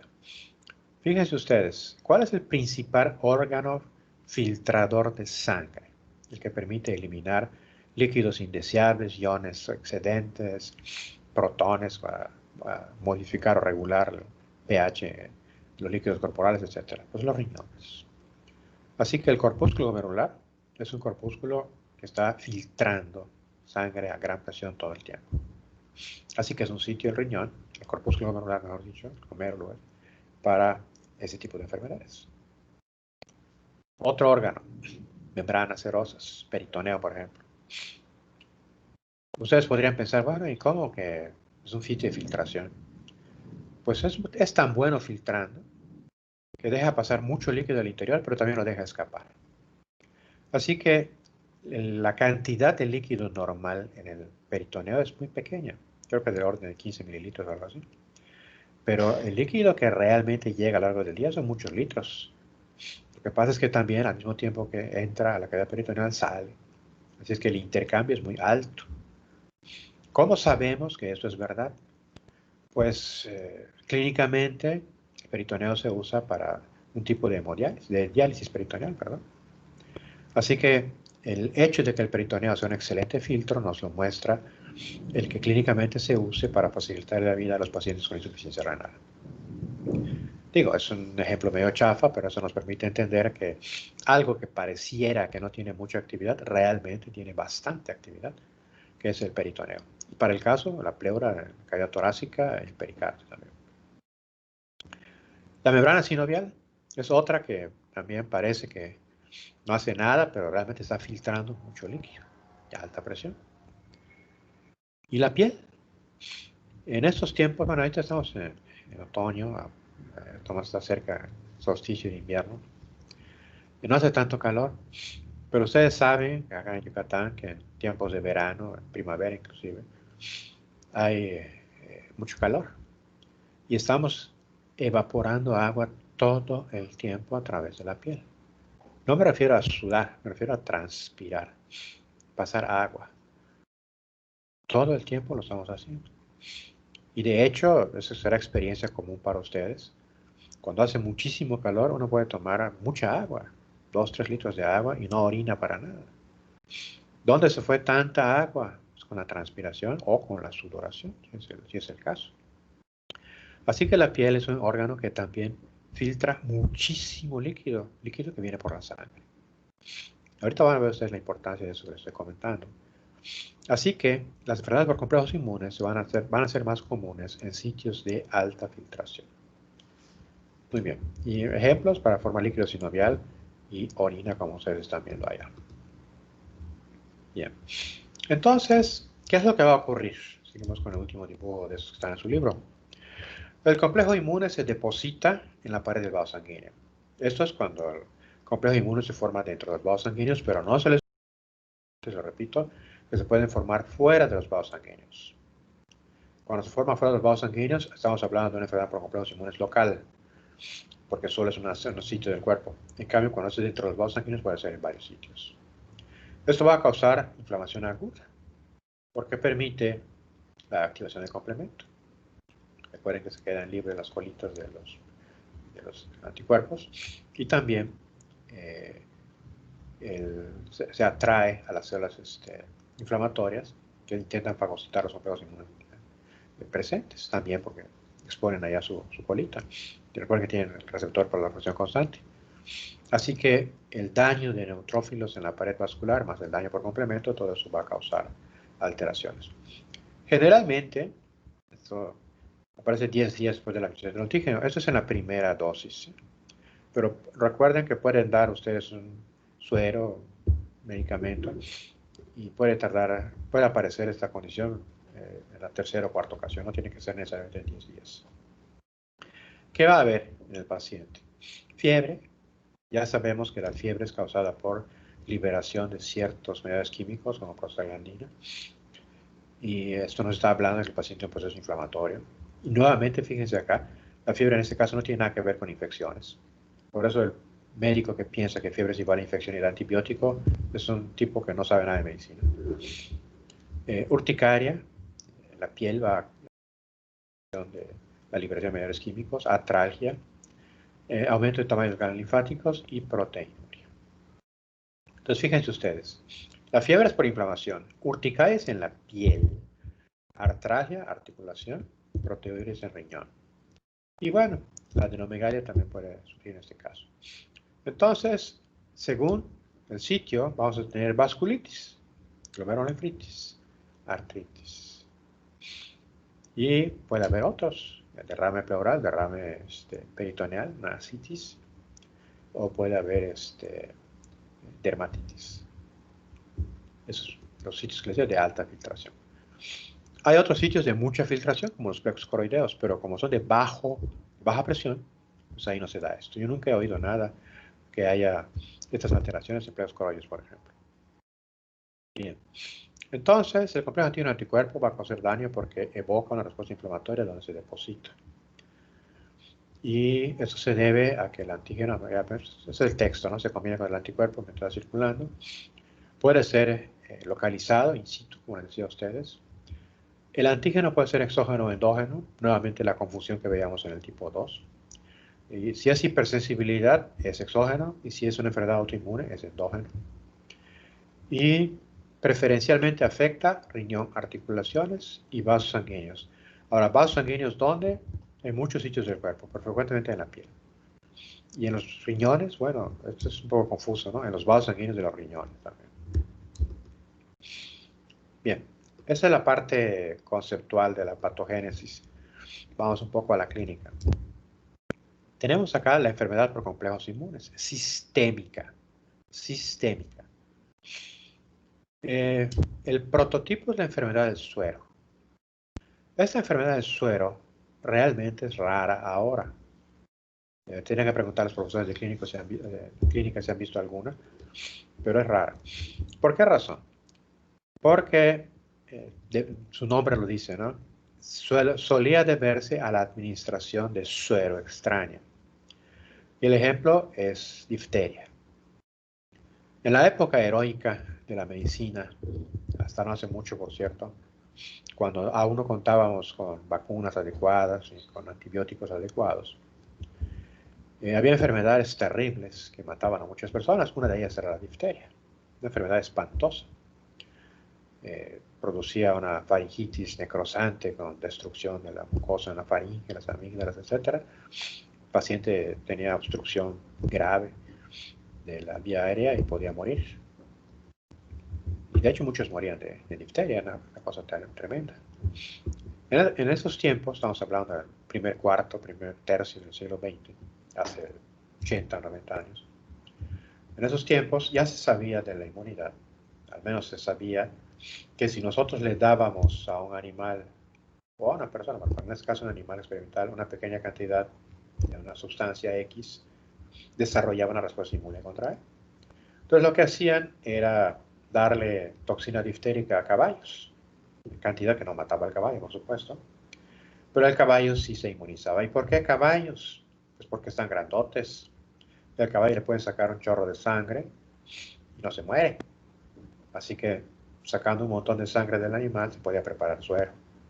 Y el suero se le daba a los enfermos de difteria y eso permitía que se salvaran, porque el suero bloqueaba la toxina diftérica, que era el agente causal del daño, del mayor daño pues en esa enfermedad. Todo muy bonito, muy precioso, pero en realidad lo que estamos haciendo es inyectar a la persona enferma proteína de animal totalmente diferente de un caballo. Y es un antígeno. Así que, pues esas personas a la tercera, cuarta inyección que les daban, pues ya estaban desarrollando la enfermedad de suero. Actualmente eso ya no se hace. Tenemos vacuna contra la difteria, se ha reducido muchísimo si existe la enfermedad. Yo nunca he visto una. Y hay antibióticos, se inventan una serie de cosas. Y es más bien, se debe a otro tipo de cosas. Por ejemplo, anticuerpos de otros individuos de las especies. Eso es lo importante. Pero es un modelo que en su momento fue útil para entender esta enfermedad por complejos inmunes. Bien. ¿Qué es lo que va a ocurrir? Anticuerpos que fijan complemento, IgG e IgM, y eso va a permitir que también haya anticuerpos que se unen a receptores de PC del leucocito, que va a activarse. El complemento se activa y va a causar lo que ya sabemos, obstrucción, fagocitosis, inflamación, complejo de ataque de membrana, etc. Y de hecho, como se consume mucho complemento, si nosotros vemos cuánto C3 circulante tiene la persona, podemos evaluar si la enfermedad es activa o no. O sea, si yo sé que un paciente tiene una reacción de hipersensibilidad tipo 3 y me encuentro con que tiene niveles, es decir, que se están produciendo un anticuerpo. Y si tiene niveles normales de C3, quiere decir que no se está produciendo, o que es muy poca la actividad de la enfermedad. Esa es la idea de esta situación. Bien. Y en concreto, ¿qué pasa en los tejidos? Pues acá es algo muy interesante que ya estudiamos 2 veces y va a la tercera. ¿Se acuerdan en patología celular de necrosis fibrinoide?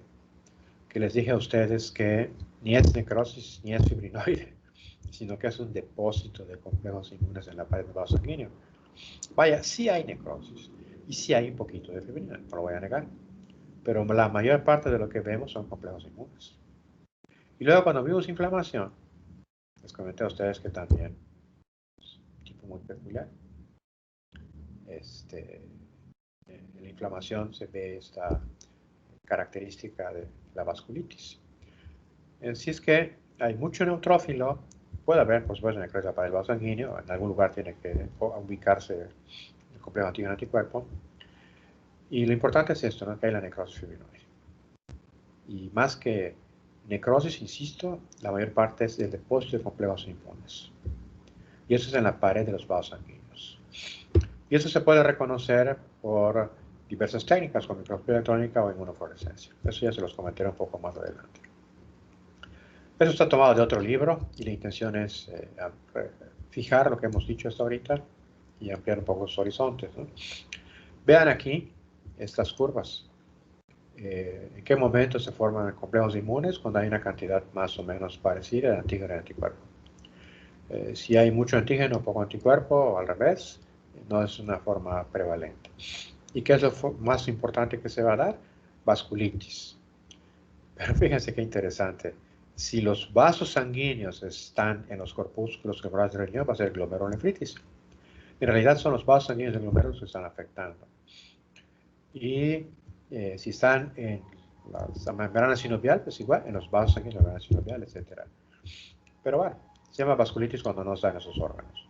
Y lo crítico es eso, que el complejo inmune se pega a la pared del vaso sanguíneo, se atora en la membrana basal, y ahí se va a dar la activación de las células inflamatorias y el complemento que hemos estado comentando. Bien. Vean ustedes que se pueden liberar también anafilotoxinas, y eso puede causar las alteraciones vasculares que ya conocemos, aumento de la presión vascular, etcétera, vasodilatación, y se pueden liberar algunas moléculas, bueno, aquí se sugiere que también pueden causar broncoconstricción. Por el lado del texto, vemos acá que los complejos inmunes activan el complemento, reclutan células inflamatorias, y su habilidad depende de su tamaño, su solubilidad, su carga eléctrica y su habilidad para fijar el complemento. Eso es de otro texto, pero creo que queda bastante claro para enfatizar lo que les he comentado a ustedes. Y hay que insistir, todo esto requiere además que sea en vasos con filtración de alta presión. Eso es algo muy importante. Y aquí tienen ustedes el ejemplo de la necrosis fibrinoide, característica de estas enfermedades. De hecho, los patólogos sabemos que cuando vemos esto, es muy probable o casi seguro que el paciente tiene una enfermedad por complejos inmunes. Esa es la idea fundamental. Este es un corpúsculo glomerular en un paciente con lupus eritematoso, en el cual Por inmunofluorescencia se ve el depósito de complejos inmunes. Lo que se hace es que se pinta un anticuerpo, IgG, con un colorante y se pone en el lugar, en el tejido, pues. Y esto va a permitir que se vea el depósito de anticuerpo en el sitio donde están los complejos antígeno-anticuerpo. Reacciona con el antígeno, vaya. Y se ve con una lámpara especial que reacciona específicamente a la misma longitud de onda con el agente que da color. Entonces el colorante se excita con la luz, entonces tenemos la inmunofluorescencia y de ahí su nombre. Y específicamente en el complejo antígeno-anticuerpo vamos a ver dónde está la lesión. Por eso es que no parece un corpúsculo granular. Estamos viendo como una especie de negativo. Solo se ven los complejos inmunes depositados. Y aquí en microscopía electrónica es un poco más claro, al menos para mí, que soy patólogo. Aquí tienen ustedes una célula epitelial, podocito. Aquí tienen sus patitas. Aquí inclusive ven sus pedicelos, acá, sus patitas de la célula, ya no sé si se acuerdan de histología. Aquí adentro tiene una célula endotelial, que es esta, el núcleo, plana alrededor. Esta es la luz del capilar. Este es un eritrocito. Y aquí tienen el espacio urinario, que es el espacio donde se va a salir el filtrado.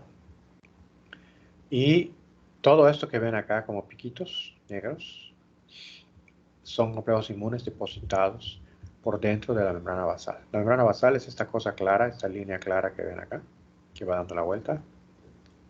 Esta es la membrana basal del capilar. Y el complejo inmune se atora acá, este es el complejo inmune, se atora y no sale. Sirve como un colador que separa los líquidos, la glucosa, lo que sea, eso puede salir. Lo que no sale son los complejos inmunes, se quedan acá atrapados. Y esto va a hacer que evoque la respuesta inflamatoria por activación del complemento y de células inflamatorias que hemos estado comentando. Bien, entonces decíamos que hay una enfermedad por complejos inmunes sistémica. Una sola exposición al antígeno, pues se puede resolver, no hay problema en eso. Pero cuando es crónico, entonces puede haber daño. Y el ejemplo clásico es lupus eritematoso. En el lupus eritematoso es una enfermedad autoinmune. Aquí viene una primera discordancia con lo que les estoy enseñando a ustedes, porque si fuera hipersensibilidad tendría que ser antígenos exógenos. El lupus eritematoso es autoinmune, por lo tanto los antígenos son endógenos. Pero bueno, es el ejemplo que da su libro. Y como es una enfermedad en la cual todo el tiempo se están mostrando, liberando antígenos propios, o hay células autorreactivas contra él, o anticuerpos contra ellos, pues vamos a tener entonces esta enfermedad. Muchas veces no conocemos el antígeno. La glomerulonephritis membranosa, por ejemplo, muchas vasculitis, simplemente sabemos que hay una respuesta de complejos inmunes, pero no sabemos contra qué. Ahora, observación. El lupus eritematoso sistémico se propone en su libro como el modelo de una enfermedad por complejos inmunes.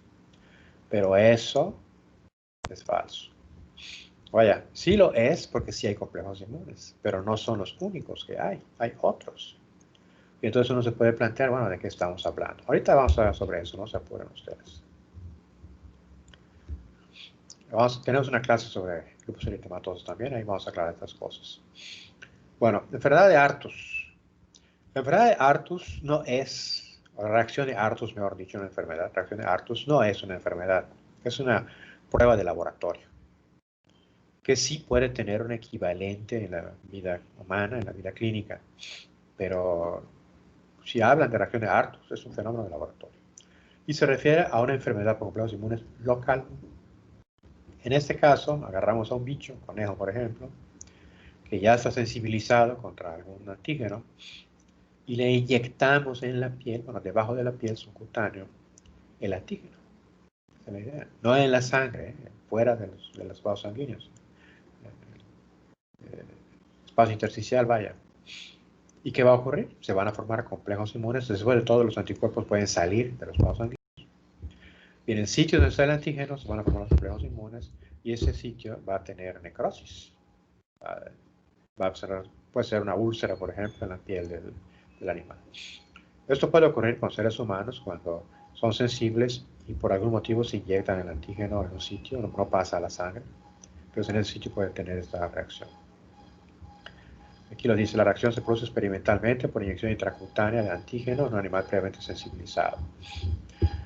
Bueno, entonces los antígenos pasan a la pared vascular, se unen al anticuerpo y pueden producir entonces de forma local el complejo antígeno-anticuerpo.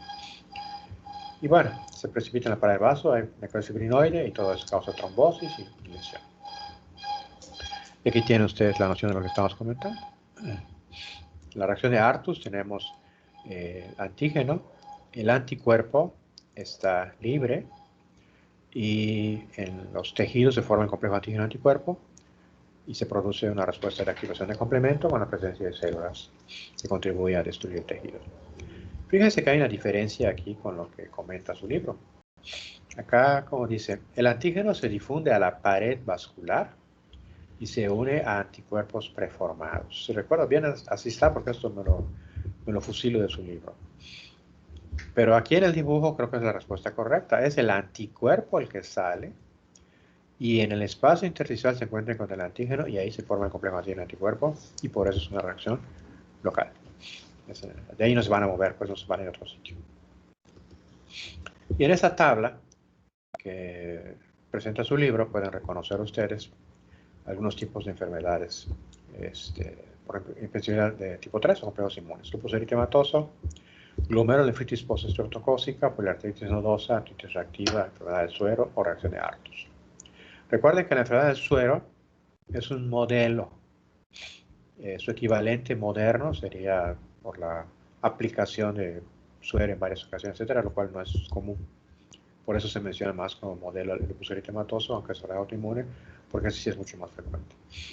Y la reacción de Artus es un fenómeno de laboratorio que podría tener una contraparte clínica, pero es relativamente rara. Si alguna persona por algún motivo es sensible a un anticuerpo y ese se le inyecta en la piel, puede que en ese sitio tenga la formación de complejos de antígeno-anticuerpo. Bien, y esa es la parte conceptual acá. Muy bien, ¿dudas, preguntas, aclaraciones, comentarios antes de ir a la tipo 4? Nada. Bueno, la tipo 4, según la teoría, es celular. No hay anticuerpos, solo células. Eso es lo que marca la regla. Pero, aún en las enfermedades clásicamente consideradas causadas por mecanismo tipo 4, puede haber anticuerpos. Así que su valor quizá sea leve, etcétera, pero en fin. Por eso les decía a ustedes que esta clasificación de Kelly-Combs, dispersión tipo 1, 2, 3 y 4, está disputada por algunos herejes, entre los que me incluyo, porque resulta que los límites entre celular y humoral, uso de anticuerpos, no es muy claro, y aún dentro de los tres tipos con anticuerpos, o sea, tipo 1, tipo 2 y tipo 3, tampoco es muy clara la diferencia cuando hablamos ya de pacientes entre uno y otro. Es más bien una especie de categorización ingenua que pretende reducir la realidad a 4 categorías cuando no es tan claro. Pero bueno, eso es lo que enseñan los libros. Bien, entonces, ¿qué células participan? Pues células linfoides, que pueden ser, como ya sabemos, linfocitos cooperadores o citotóxicos. Así, facilísimo, no hay mayor problema. Bien, si son cooperadores, pueden ser antígenos ambientales o autoantígenos, igual que pasa con las otras que hemos comentado. Y hay muchas enfermedades autoinmunes relacionadas con ellos. Y si son citotóxicos, pues también. Como aquel mal chiste. Tipo, iba a comprar un caballo y le preguntaba al vendedor, ¿no? Tenía 2 caballos, ¿no? ¿Qué precio tiene el caballo negro? Pues tanto. ¿Y qué precio tiene el caballo blanco? Pues el mismo precio. ¿Cuántos años tiene el caballo negro? Pues tanto. ¿Y cuántos años tiene el caballo blanco? Pues los mismos años, ¿no? Entonces como que resultaba estúpida la conversación. Entonces aquí es igual. Los linfocitos T cooperadores y citotóxicos funcionan igual para hipersensibilidad que para autoinmunidad, para antígenos exógenos o para antígenos endógenos. Y nos vamos entonces a la última fila, que en realidad tiene tres columnas, perdón. Una columna que se divide en 3, en la cual podemos ver TH1, TH2 y citotóxicos. Y si se acuerdan en su libro, dice que pueden ser TH1 y TH17 y que no hay TH2. Lo que ocurre es que esta tabla la tomé de un libro bastante viejo, aquí lo pueden ver, 2005, viejísimo, pero no ha cambiado. Ah, ojo, no ha cambiado. O el único cambio es que ahora tenemos TH17, que la meteríamos acá si quieren. Así que, ¿qué cooperadores funcionan? TH1, TH2 y TH17. Y citotóxicos, pues los que están, eso no es problema. Y ahí lo tienen ustedes. Entonces es bastante sencillo. El tipo 4 va a reconocer, funciona con células, pues. Reconoce diversos antígenos. Puede ser un antígeno soluble que lo activa, puede ser, en el caso de los cooperadores, un antígeno asociado a la célula, en el caso citotóxico. Recuerden que la célula citotóxica actúa directamente sobre la célula blanco. Los TH1 activan macrófagos, los TH2 activan IgE, como ya sabíamos, sinófilos y demás. Y los citotóxicos van a actuar directamente la célula afectada. Los TH17, que aquí no se menciona, se asocian con inflamación aguda, por lo tanto activarían neutrófilos. Esa es la idea. Bien, entonces seguimos acá. Y aquí está reducida para que se entienda mejor la situación. ¿Qué ejemplos tenemos de condiciones en las cuales hay hipersensibilidad tipo celular O4 con células TH1, dermatitis por contacto, reacción de tuberculina? O de TH2 tenemos asma crónica y rinitis alérgica. Fíjense que estas dos condiciones, el asma, se puede asociar con la tipo 1 de alergia, pero como ya vimos, cuando dura mucho tiempo se vuelve 4. Es algo muy importante. Y bueno, pues también puede ser citotóxica la dermatitis por contacto, como pueden apreciar acá. Bien, entonces vamos a ver los tipos CD4. Las reacciones celulares de hipersensibilidad, células cooperadoras, producen mucha citocina y esto va a causar inflamación que puede ser terrible. Recuerden que es una inflamación que está presente todo el tiempo porque son las células que están estimulando a través de citocinas de las células destructivas. Los T cooperadores, pues, por citocinas estimulan a las células destructoras, a prófagos, neutrófilos, etc. Bien. El prototipo es la hipersensibilidad de tipo retardado. El ejemplo que se da es la prueba de Mantoux para determinar si una persona es sensible o no a tuberculosis, la prueba de tuberculina, vaya. Pues se administra en la piel. Si el individuo estaba sensibilizado, va a haber una reacción cutánea en unas cuantas horas. Y aquí pueden ver, esto es de su libro ya, no es de otro libro. Por eso dice aquí TH1 y TH17, van los dos. Los TH1 activan macrófagos y los TH17 a los neutrófilos, como les comentaba a ustedes. Entonces, ¿cómo va el asunto? Las células ingenuas, cooperadoras, reconocen péptidos y van a producir interleucina 2. Y esto va a estimular a las células T a producir más células T, TH1. Pueden ser TH1 o TH17, como ustedes pueden ver. Este estímulo es patrocinado por diversas citocinas producidas por la célula receptora de antígeno. La interleucina 12 hace que se produzca TH1. El interferón gamma promueve que se produzcan más TH1, que se desarrollen. Y en cambio, si es interleucina 1, 16 o 23, podrían ser TH17. Eso es muy importante. Bien, al irse repitiendo la exposición al antígeno, las TH1 producen interferón gamma que activa los macrófagos, aumenta la fagocitosis, la capacidad de matar microbios. Aquí no hay microbios, pues, es una enfermedad inmunológica, pero esta capacidad de matar microbios va a matar a las células de la persona, por eso es tan terrible la situación. Obviamente se relaciona con moléculas de prueba principal de clase 2, estamos hablando de T cooperadores. Se produce factores de necrosis tumoral, interleucina 1, quimiosinas, etc. Y se va potenciando la respuesta. Por su parte, las TH17 producen interleucina 17 y 22, que habíamos comentado, y quimiosinas, que atraen neutrófilos, macrófagos también. Y la interleucina 21 amplifica la respuesta de esos TH17. Aquí tenemos una respuesta aguda que puede ser muy intensa. Insisto, fíjense que aquí no hay microbios por ningún lado. Esto es una alteración inmunológica. Hablamos de que la respuesta clásica o el ejemplo clásico es la reacción de tuberculina o de hipersensibilidad retardada, como la decía. Se llama prueba de Mantoux. Pues. La tuberculina o PPD, derivado de proteína purificada, que es su traducción, se inyecta en la piel, no debajo de la piel, sino en la piel, intracutáneo, en un individuo, y vemos qué es lo que pasa. Entonces, si hay enrojecimiento y duración, empieza a aparecer en unas 12 horas y en 3 días ya está bastante grande y se mide. Y según el tamaño que alcance, le decimos si es positiva o no la respuesta. O sea, si es positiva, hay una reacción importante, el individuo está sensibilizado. Y si no, no hay respuesta, perdón, no está sensibilizado y hay que vacunar.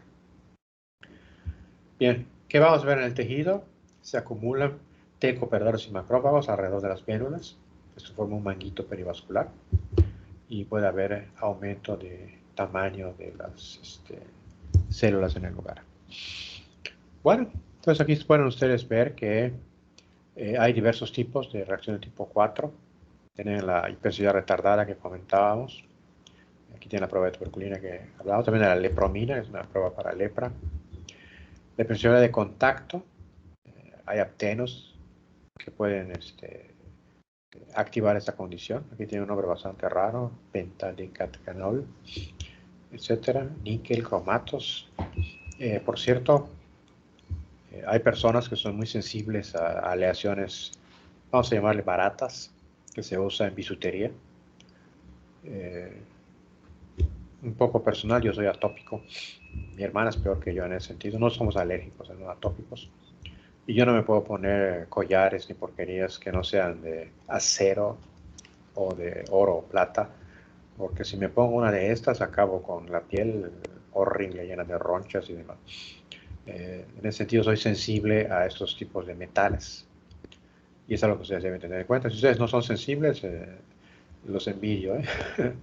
Ya quisiera yo ponerme alguna cosa algún día, pero nunca he podido por la situación. Ya me acostumbramos a nada de eso, ¿no? Pero tiene que ser algo completamente inerte. Si son esas cosas, uno es sensible a ello. Y entiendo, ¿no? Como les decía a ustedes, debe haber un montón de personas en este grupo que están participando que también tengan algo parecido a esta situación.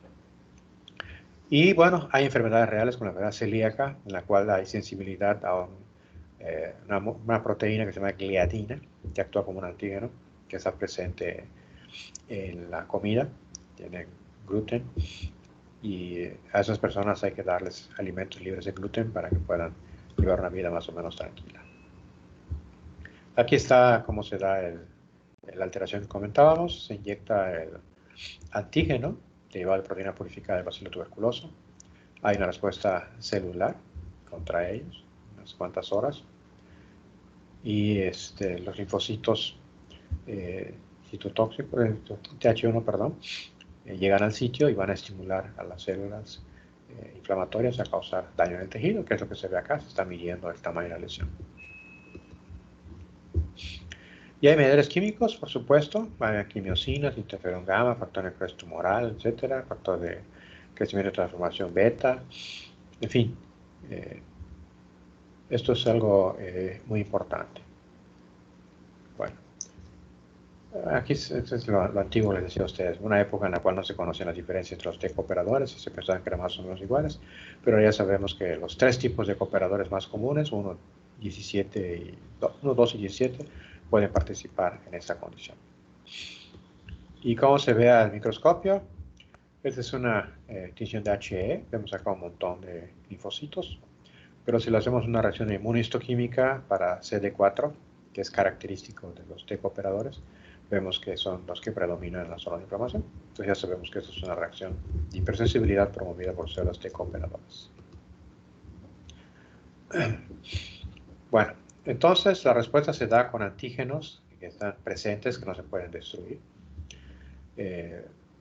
Por supuesto, hay mucho macrófago. Recuerden que el T cooperador por sí mismo no va a causar daño. Es una célula que regula, que patrocina a otras. Y patrocina al macrófago, que ese es el que sí va a causar daño. Entonces, por eso el infiltrado tiene sobre todo mucho macrófago.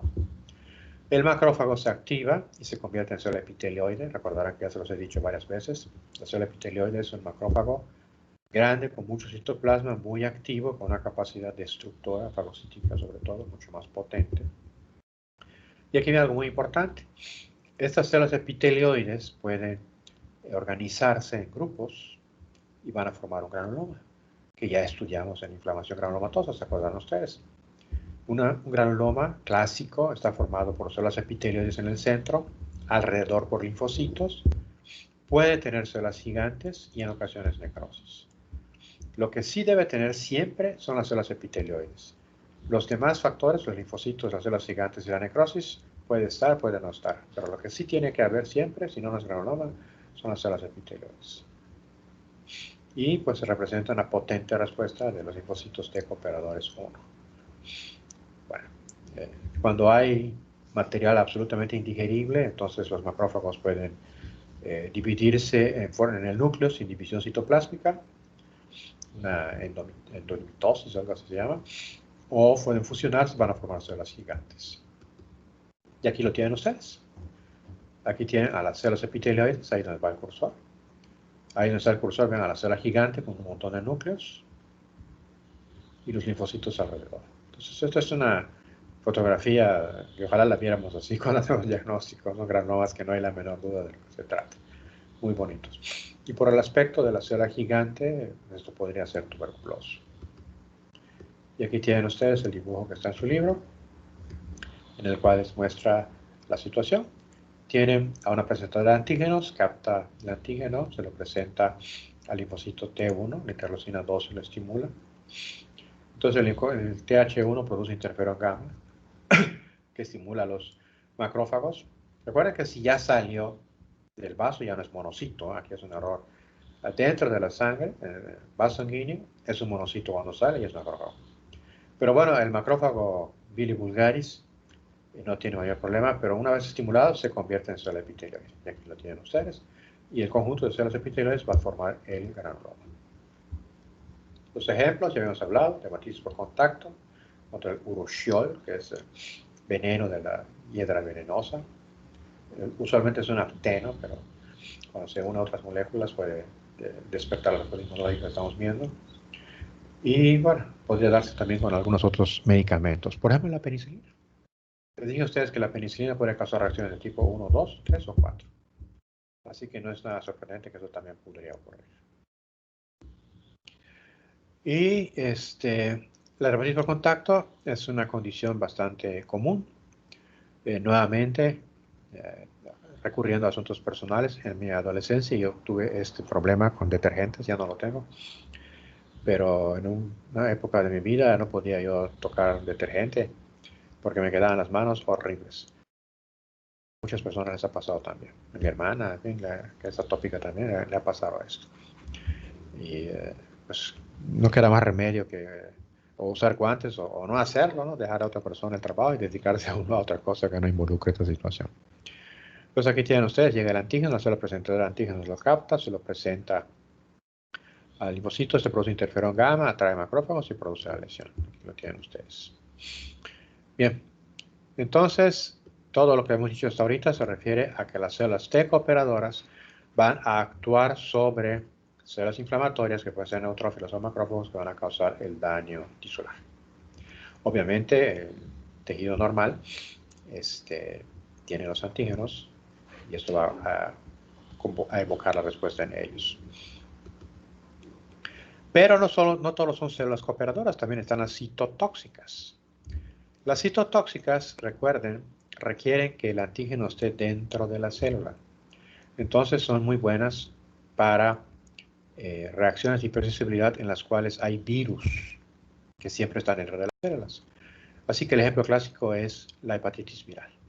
La hepatitis viral crónica es el ejemplo clásico. Pero bueno, aquí tienen diabetes tipo 1, rechazo de injertos en algunos casos y contra células tumorales también. Recuerden que célula transformada es igual a célula tumoral. ¿De qué manera la célula citotóxica mata? Esta sí lo hace de manera directa, no es como el T cooperador que usa el macrófago para causar daño. Este sí tiene su perforina y su granzima. La perforina, ya saben, es como una jeringa que hace un hoyo en la pared de la célula alterada y eso permite inyectarle la granzima. La granzima va a activar a las caspasas y la célula va a morir por apoptosis. Y también, bueno, podría ser por fasas ligando, como ustedes pueden ver, que también induce apoptosis, como se acordarán. Bien, y este ejemplo que tienen acá, ustedes pueden ver que la CD8 es activada y ella misma personalmente se dirige a matar a las células que presentan el antígeno de la forma en que ya habíamos estudiado anteriormente en la activación. Y bien, y aquí tienen ejemplos de enfermedades de tipo celular.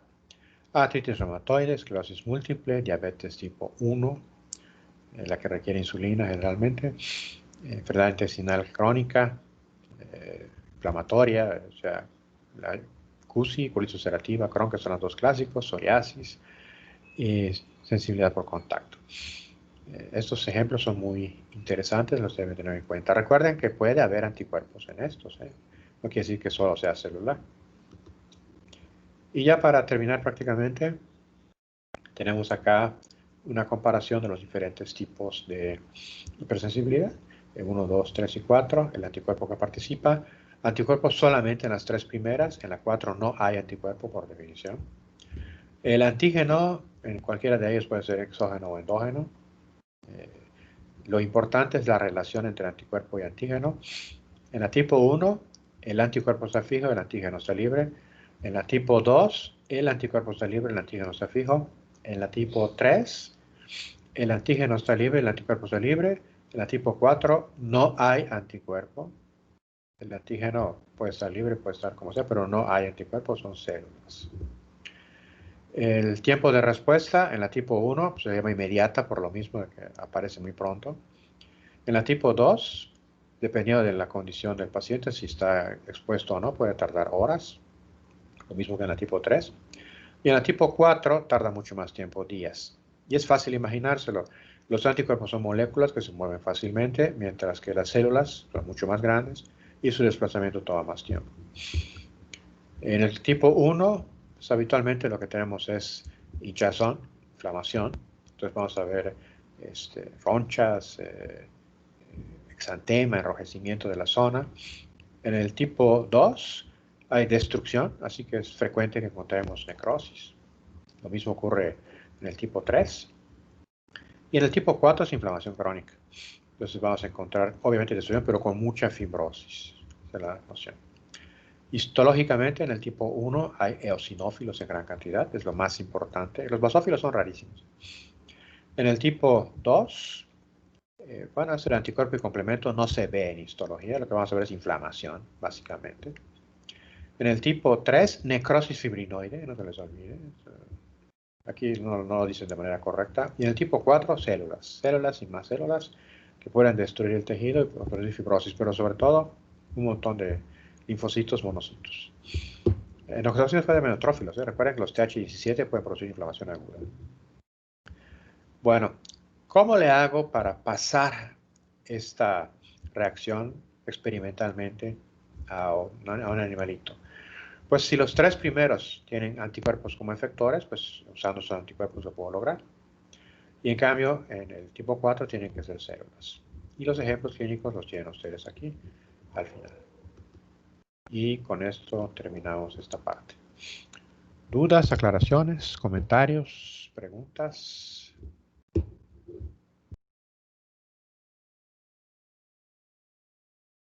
¿Algún comentario? ¿No hay manitas levantadas?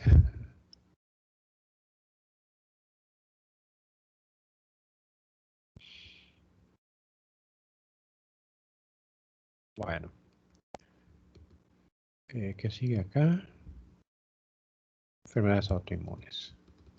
Maestro, Sí, escucho. en la tipo 4, entonces, estrictamente hablando, no hay anticuerpos, pero pues como en cualquier reacción sí hay, solo que no es el enfoque que se le da, ¿no? No tienen un peso o no tienen un valor patogénico importante, esa sería la idea. Lo que causa el daño es la reacción celular. Los anticuerpos están por allá paseando, pero no son los responsables de la lesión. Bajo esa perspectiva es que se asume que la enfermedad es de tipo celular. Ok, entendido. Sí. ¿Alguna otra pregunta? Bueno, como ya casi termina nuestro tiempo, solo voy a hablarles de unas 2 o 3 cositas. Hay que aprovechar el tiempo siempre porque no nos está sobrando. Sobre enfermedades autoinmunes. ¿Ya están viendo la presentación? ¿Me confirman, por favor, si ya están viendo la presentación? Sí, doctor. Sí, doctor. Sí, maestro. Muy bien. Enfermedades autoinmunes. Lo primero que hay que decir es que son muy frecuentes. Tan frecuentes que de hecho ni nos damos cuenta de ello. Hay muchas condiciones que son autoinmunes y no lo advertimos. Un ejemplo tan sencillo, las aftas de la boca, esas fogajes como les llamamos, muchos de ellos son autoinmunes. Imagínense ustedes entonces. No es que todos lo sean, ¿no? Hay traumáticos, hay infecciosos, en fin. Pero muchos aparecen sin causa aparente. Y esas son, ya se ha visto, son por autoinmunidad. Por ejemplo, aquí por ejemplo les dice que 1 a 2% de la población de Estados Unidos puede ser con autoinmunes. No sé cómo sea realmente. Pero les puedo citar algo. Acá en el estado de Yucatán hay investigadores. Uno de esos investigadores, el doctor José Álvarez de Menguey, es un reumatólogo. Ya se jubiló hace varios años del Seguro Social, donde yo trabajo. Pero mientras estaba allá, no sé si hasta ahora sigue haciéndolo, ¿no? Pero bueno, era investigador. Y uno de sus trabajos fue sobre artritis reumatoide y su prevalencia en el estado de Yucatán. Y para sorpresa de él mismo y de todos, creo, encontró, si me acuerdo bien de la cifra, 4% de la población yucateca tiene artritis reumatoide. 4%. Mientras que aquí estamos diciendo que 1 a 2 tienen algún tipo de enfermedad autoinmune. O sea que aquí en Yucatán tenemos un chorro de enfermedades autoinmunes. Y esa es artritis reumatoide. Si ustedes preguntan, por ejemplo, una enfermedad exótica, bueno, no tiene nada de exótica, es bastante frecuente. Fibromialgia, que está en disputa si es enfermedad, si no es enfermedad, si es autoinmune o qué cosa. Yo creo que sí es una enfermedad y yo creo que es inmunológica también. También muchas personas lo tienen. Y si le empiezan a rascar allá, que si la tiroides de Hashimoto, que si psoriasis y otras más, vamos a encontrarnos con una enorme cantidad de enfermedades, de pacientes con enfermedades autoinmunes, que pueden ser vistos prácticamente por cualquier especialista. Lo que ustedes quieran, ginecólogos, pediatras, internistas, alergólogos, oftalmólogos, en fin, lo que ustedes quieran. No vayan a pensar que porque estoy en esta parcela, porque soy, no sé, cirujano plástico, nunca me voy a encontrar con un paciente. Les puede llegar. Entonces es muy importante que tengan conceptos claros de estos principios básicos de inmunopatología, porque les puede ayudar en cualquier momento en su práctica clínica. No son broma. Cuando yo estudiaba en la facultad nos decían que si pasabas anatomía ya eras médico, porque era la materia más difícil y en el primer año. Lo demás era pan comido. Bueno, no sé si ha cambiado o no, pero con los años que tengo de médico les puedo asegurar a ustedes que hay otras materias que son más importantes que anatomía. Ustedes puede que no conozcan el trayecto de una arteria, una vena, un nervio, o las inserciones musculares en cada hueso, y pueden ser muy buenos médicos. Pero si ustedes no saben inmunología o genética o fisiopatología general, créanme que jamás van a ser buenos médicos. Eso sí se los garantizo. Así que este conocimiento que les doy a ustedes, aunque es muy superficial, ojalá que algún día lo vean mucho más amplio con algún profesor o por su cuenta, les repito, es importantísimo. Y este es un ejemplo. Se van a topar ustedes, no importa dónde se escondan, se van a encontrar con pacientes con enfermedades inmunológicas. En este caso, autoinmunes. Luego, no es fácil diagnosticarlas, porque resulta que células y anticuerpos autorreactivos están presentes en personas normales. Y si la persona es vieja, pues más posible, porque ya está más traqueteada. Así que el solo hecho de tener autoanticuerpos o células autorreactivas no hace que la persona tenga una enfermedad autoinmune. Pues, ¿qué se necesita para decir que sí es enfermedad autoinmune? Bueno, obviamente tiene que haber una respuesta inmune contra un antígeno, evidentemente, ¿no? Si no existe, pues, no hay manera de que se dé la situación. Pero tiene que haber evidencia de que esa reacción no es secundaria a otra cosa. ¿Cómo podría decirles a ustedes? Supongamos que una persona tiene una enfermedad tiroidea. y tiene anticuerpos antitiroideos, o lo que ustedes quieran. Ah, tiene una enfermedad autoinmune. Ah, pero resulta que ya lo operaron de la glándula tiroides. O que tiene una lesión extensa, traumatismos o lo que sea, que le afectó la glándula tiroides. Y eso permitió que aparecieran anticuerpos contra algún tejido tiroideo. Pues entonces eso no es una enfermedad autoinmune. O sea, tiene que ser la evidencia de que eso realmente es lo que está causando la lesión.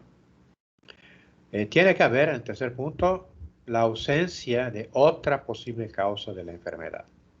Esa es la situación. Si tengo una enfermedad tiroidea, pues obviamente tiene que haber algo directamente relacionado con la tiroides para pensar que esa es la situación. Si hay anticuerpos antitiroideos y es lo que me está causando la condición de hipertiroidismo, pues está bien, eso es el ejemplo, ¿no?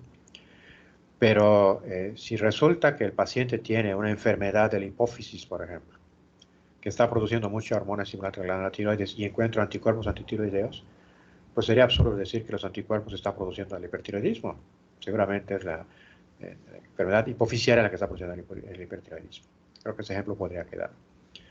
Por último, no es estricto, indispensable, decían 13, que ya son 4, por eso lo puse en gris, para que se note la diferencia, que hay un modelo de enfermedad autoinmune en algún animalito.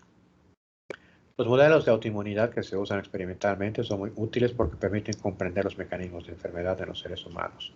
Así que si tenemos las 4 cosas, las 3 primeras obviamente, y además está la cuarta, pues ya podemos afirmar en consecuencia que tal o cual enfermedad es autoinmune. Entonces, enfermedades como el lupus eritematoso, como tiroiditis de Hashimoto, se sabe que son autoinmunes y no hay la menor duda. Pero todavía hay dudas sobre otras enfermedades, como la fibromialgia que les decía a ustedes, si eso o no es. Creo que inclusive la artritis reumatoide se estaba pensando si era o no era, pero bueno, para fines prácticos, hay muchísimas enfermedades de las cuales ni nos imaginamos que tienen un trasfondo que sugiere que son enfermedades inmunológicas. Y por último, a mí me parece una tontería. Como la inflamación crónica se agrupa, es característica, pues se agrupan como el nombre de enfermedades inflamatorias mediadas por inmunidad. Es larguísimo el nombre y no tiene sentido. Parece el título de una reunión, de una conferencia patrocinada por la 4T, ¿no? No, es autoinmune y se acabó la historia. Ya, esa es la idea. Enfermedades autoinmunes. Olvídense de esa fraseología que no tiene mayor sentido. Y ya por último, porque ya estamos en la hora, ¿cómo se clasifica?